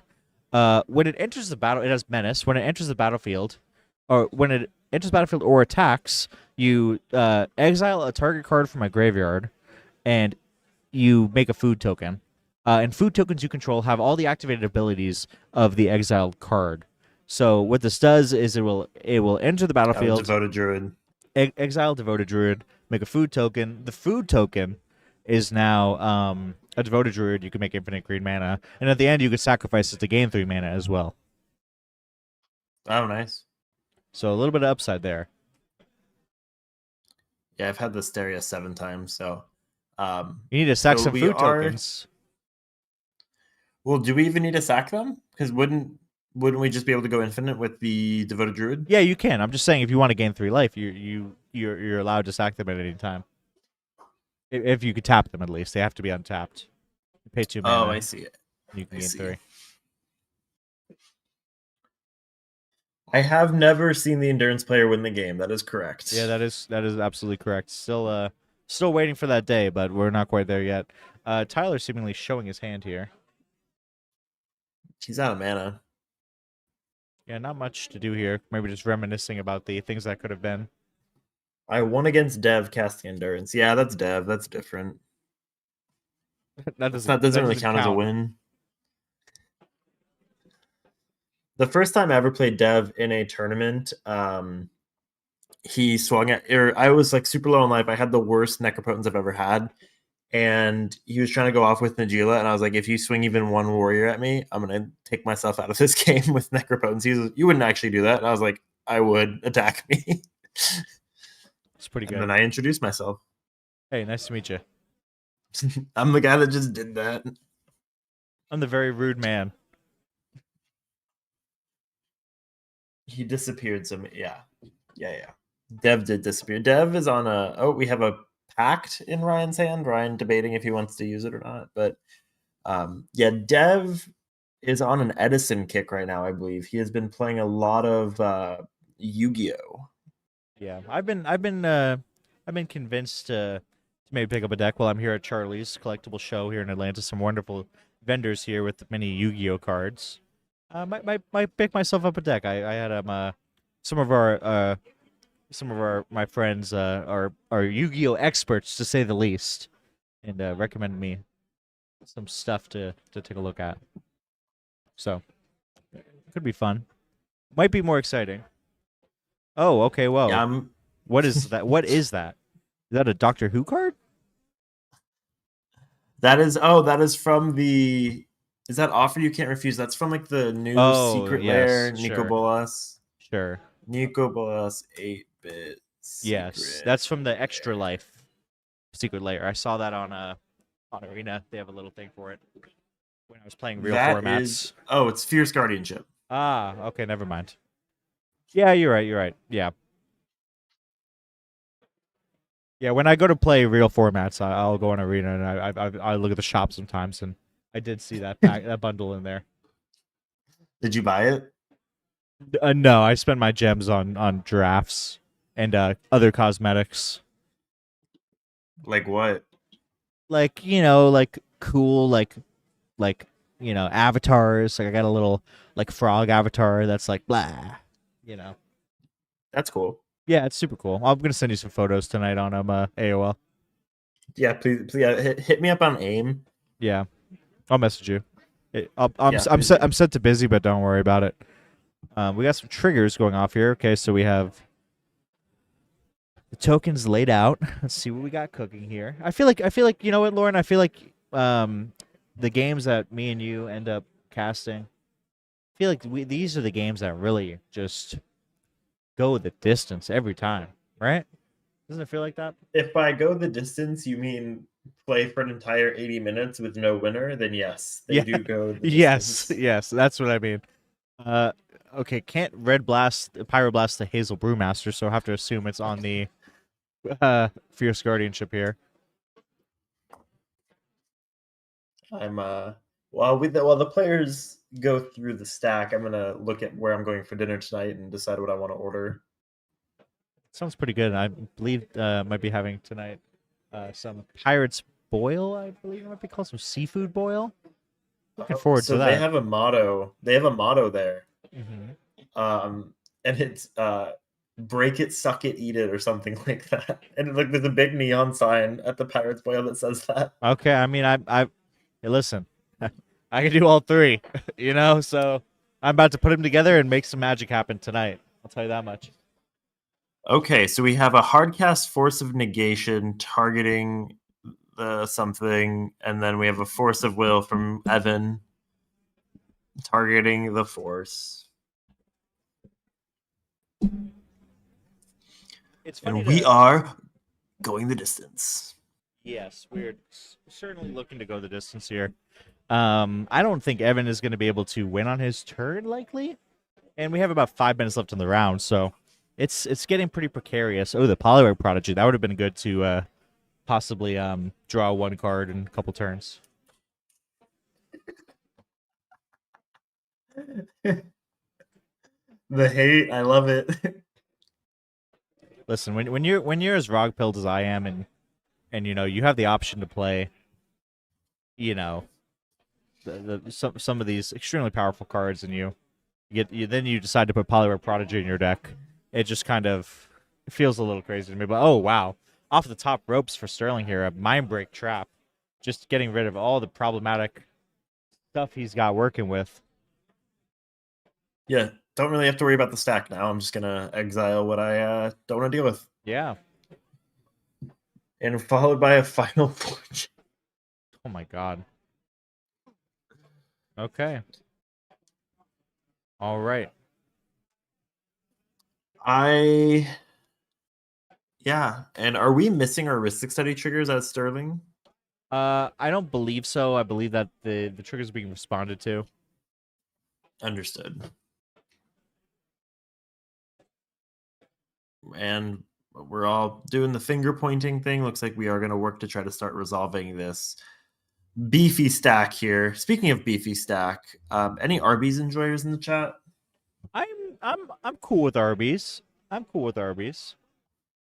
I'm into it. I watched a video recently on YouTube, and it was a guy who was in his car and did an Arby's Meat Mountain review. Mm. It was good. It was extremely good. Yeah, I've heard a lot of good things about the Meat Mountain from associates of mine. Oh yeah, Yeah, not my friends, just some of my business partners and associates. They've told me that it's it's strange because it's just meat, and you would think you would need a sauce, but the funny thing about it is it really doesn't require one at the end of the day. The meat is so succulent and juicy and delicious that it's just moist enough. Anyway, so the stack, Final Fortune is resolved. Ryan flashing a Born Upon a Wind in his hand. We have some politicking happening here. Let's see. Some negotiations occurring with 2.5 minutes left in the game here. I can't wait. What's your take? What do you feel like is happening at this juncture? If you had to guess, how this ends right now, what do you think? Do you think a draw, or you think that this actually ends up resolving and Sterling resolves a Hazel's Brewmaster and wins the game? I truly don't know at this point. I don't know if we'll actually see a win. With everything going on in the Final Fortune, you may not get that turn. We do have a Born Upon the Wind on the stack, but I don't know if we'll see a winner with everything being thrown out, all of the triggers. This is sort of one of the issues with how cumbersome Smothering Tithes, Ristic Studies. This is the downside to that happening. It just eats up a lot of time and makes it difficult to truly close out and win the game. I can't even lie to you. I completely forgot about the Smothering Tithe. It has just seemed almost irrelevant at this point with the amount of mana that Sterling already has on board. Yeah, it's slowly but surely going, but things are being chipped away at. By things, I mean time. I don't know if we can really see a win come out here. Well, here, if Sterling does resolve this Hazel Brewmaster, that is infinite mana. He does have a Thrasios on board. That would win the game, presumably, right? Without having to do any kind of shenanigans, assuming that there's Thassa's Oracle on the deck. So we'll see. I mean, Tyler's showing Ryan a card here. It looks like Tyler has another piece of interaction. Don't know what the weight is. This is complicated, though, because none of these players benefit at all from a draw. Yeah, no, I don't think they would benefit from a draw here, really. No, you know what? A draw probably actually is fine for them here. They have one win in a draw, right? Yeah. I think I see what's happening. I think Ryan sees the writing on the wall and is actively working to possibly eat time. We cast a Ragavan off the Born Upon a Wind. You're going to trigger Talions. You're going to trigger Ristic Studies. You're going to trigger Smothering Tithes from the draws. Well, that also... We might just be getting to... Sorry, go ahead. We might just be getting to a point where this game just can't be closed out. Yeah, well, I mean, the Ragavan here also just drawing cards to try to get some more interaction to try to fight off Sterling's MBT here. That's true as well. And here we have time in a round. So Sterling does have to try to win this game, otherwise it will be a draw. And we are thinking here on the Ragavan. It looks like the Ragavan resolved. We have MBT back on the stack. Yeah. Sterling possibly holding priority on the MBT. Yeah, I mean, you might say that this game is possibly just emblematic of what we're seeing in this sort of new CDH meta, right? A lot even more focus on draw engines, a lot of creature-based engines, a lot of more maybe cumbersome ways to try to generate mana advantage into the late game with stuff like Smothering Tithe, with the lack of Mana Crypt. I do know that when I cut a 0-mana rock from my deck, I usually put in a 4-drop. That that usually helps. But Makes sense. it makes sense, right? But Infernal Plunge. Okay, so just boatloads of red mana for Ryan. That'll also trigger Burgie, so you have 4 red floating. Oh, we're using some of it immediately? Oh, we have... Okay, so that's the one from the trigger. Infernal Plunge now on the stack. Possibly a wheel at instant speed. I know we mentioned possibly having a wheel earlier this game. Yeah, that'd be quite funny, honestly. And with the Born Upon a Wind, I mean, that could convert into something real here. Yeah, Storm Count's insane. You would need to find some rocks and maybe get a little lucky in terms of what you draw into. But Sure. Very real that a Brain Freeze could almost single-handedly take out a player, right? This is seems a little wild to me that Tyler is mental misstepping this Infernal Plunge here. Personally speaking, I don't really get the logic behind this here. It seems like Ryan is spinning his wheels and triggering Ristics, and we also miss triggers unless we're responding to triggers, but it looks like we are. Yeah, this game is becoming kind of maybe what we thought it might turn out to be. I actually no, I don't think that's true. I thought this game may be a little bit quicker. Oh, we have a Veil of Summer coming out from Sterling in response to the mental misstep. Everything. So see, this is the thing here. Sterling already has a win attempt on the stack. Ryan is just casting spells that really don't matter that much. And if you spending a premium piece of interaction like mental misstep means the window just open for Sterling to play just amazing piece of counter magic here, which looks like it's resolved and is really going to shut down the ability for the table to do much at this point. MBT and MBT being used by both Evan and Ryan, which is pretty much the only card in these decks that can get through the Veil of Summer. Yeah, that was pretty expertly executed by Sterling to have the patience to wait on that Veil of Summer. As I would do the same thing. As soon as I see that mental misstep hitting an Infernal Plunge, yeah, I'm going to throw my my Veil of Summer out. Yeah, I agree. Whenever somebody makes a good play, I also say that I would do the same thing. That's just my way. That's the way I would do it too. Yeah, that's basically how I knew that was going to happen, and I was waiting for you to see if you saw the line. You could predict it, essentially. Yeah, basically I did, so... All right, let's get some triggers resolved here. Plenty of cards. We're about to deck, I think, the amount of Ristic triggers that we've seen in this turn here. Hazel Brewmaster, ETB. What do we got? A Stifle? We got anything, fellas? Does not look like it. We have our food.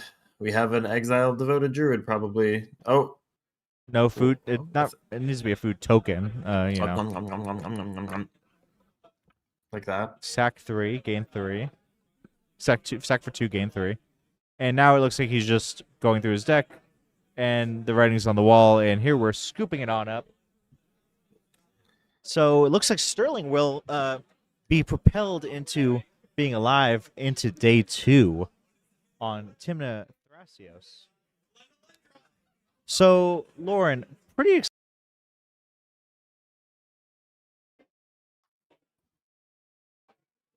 All right, are we back? We are back. I can hear you. Can you hear me? Yes, I can. All right. Well, that was certainly a game. Stream live here? Yeah, we kind of got out of mid-range hell for a while. It became it became a much faster meta, and then post-ban now I don't want to say in mid-range hell, but decks are just intrinsically slower, and we're kind of seeing a result of people more than happy to be on that slower game plan. Yeah, it's funny. I sort of felt like we were in mid-range hell before the bannings occurred, right? That felt like mid-range hell with the way that Timna Krom was really succeeding at a high level. Sisse was succeeding. Kenneth was seeing a little bit of a resurgence, but at the same time, you don't know what you have until it's gone, right? With the actual speed of that format post pre-ban, it feels night and day different than the actual speed of the format I feel like we have now.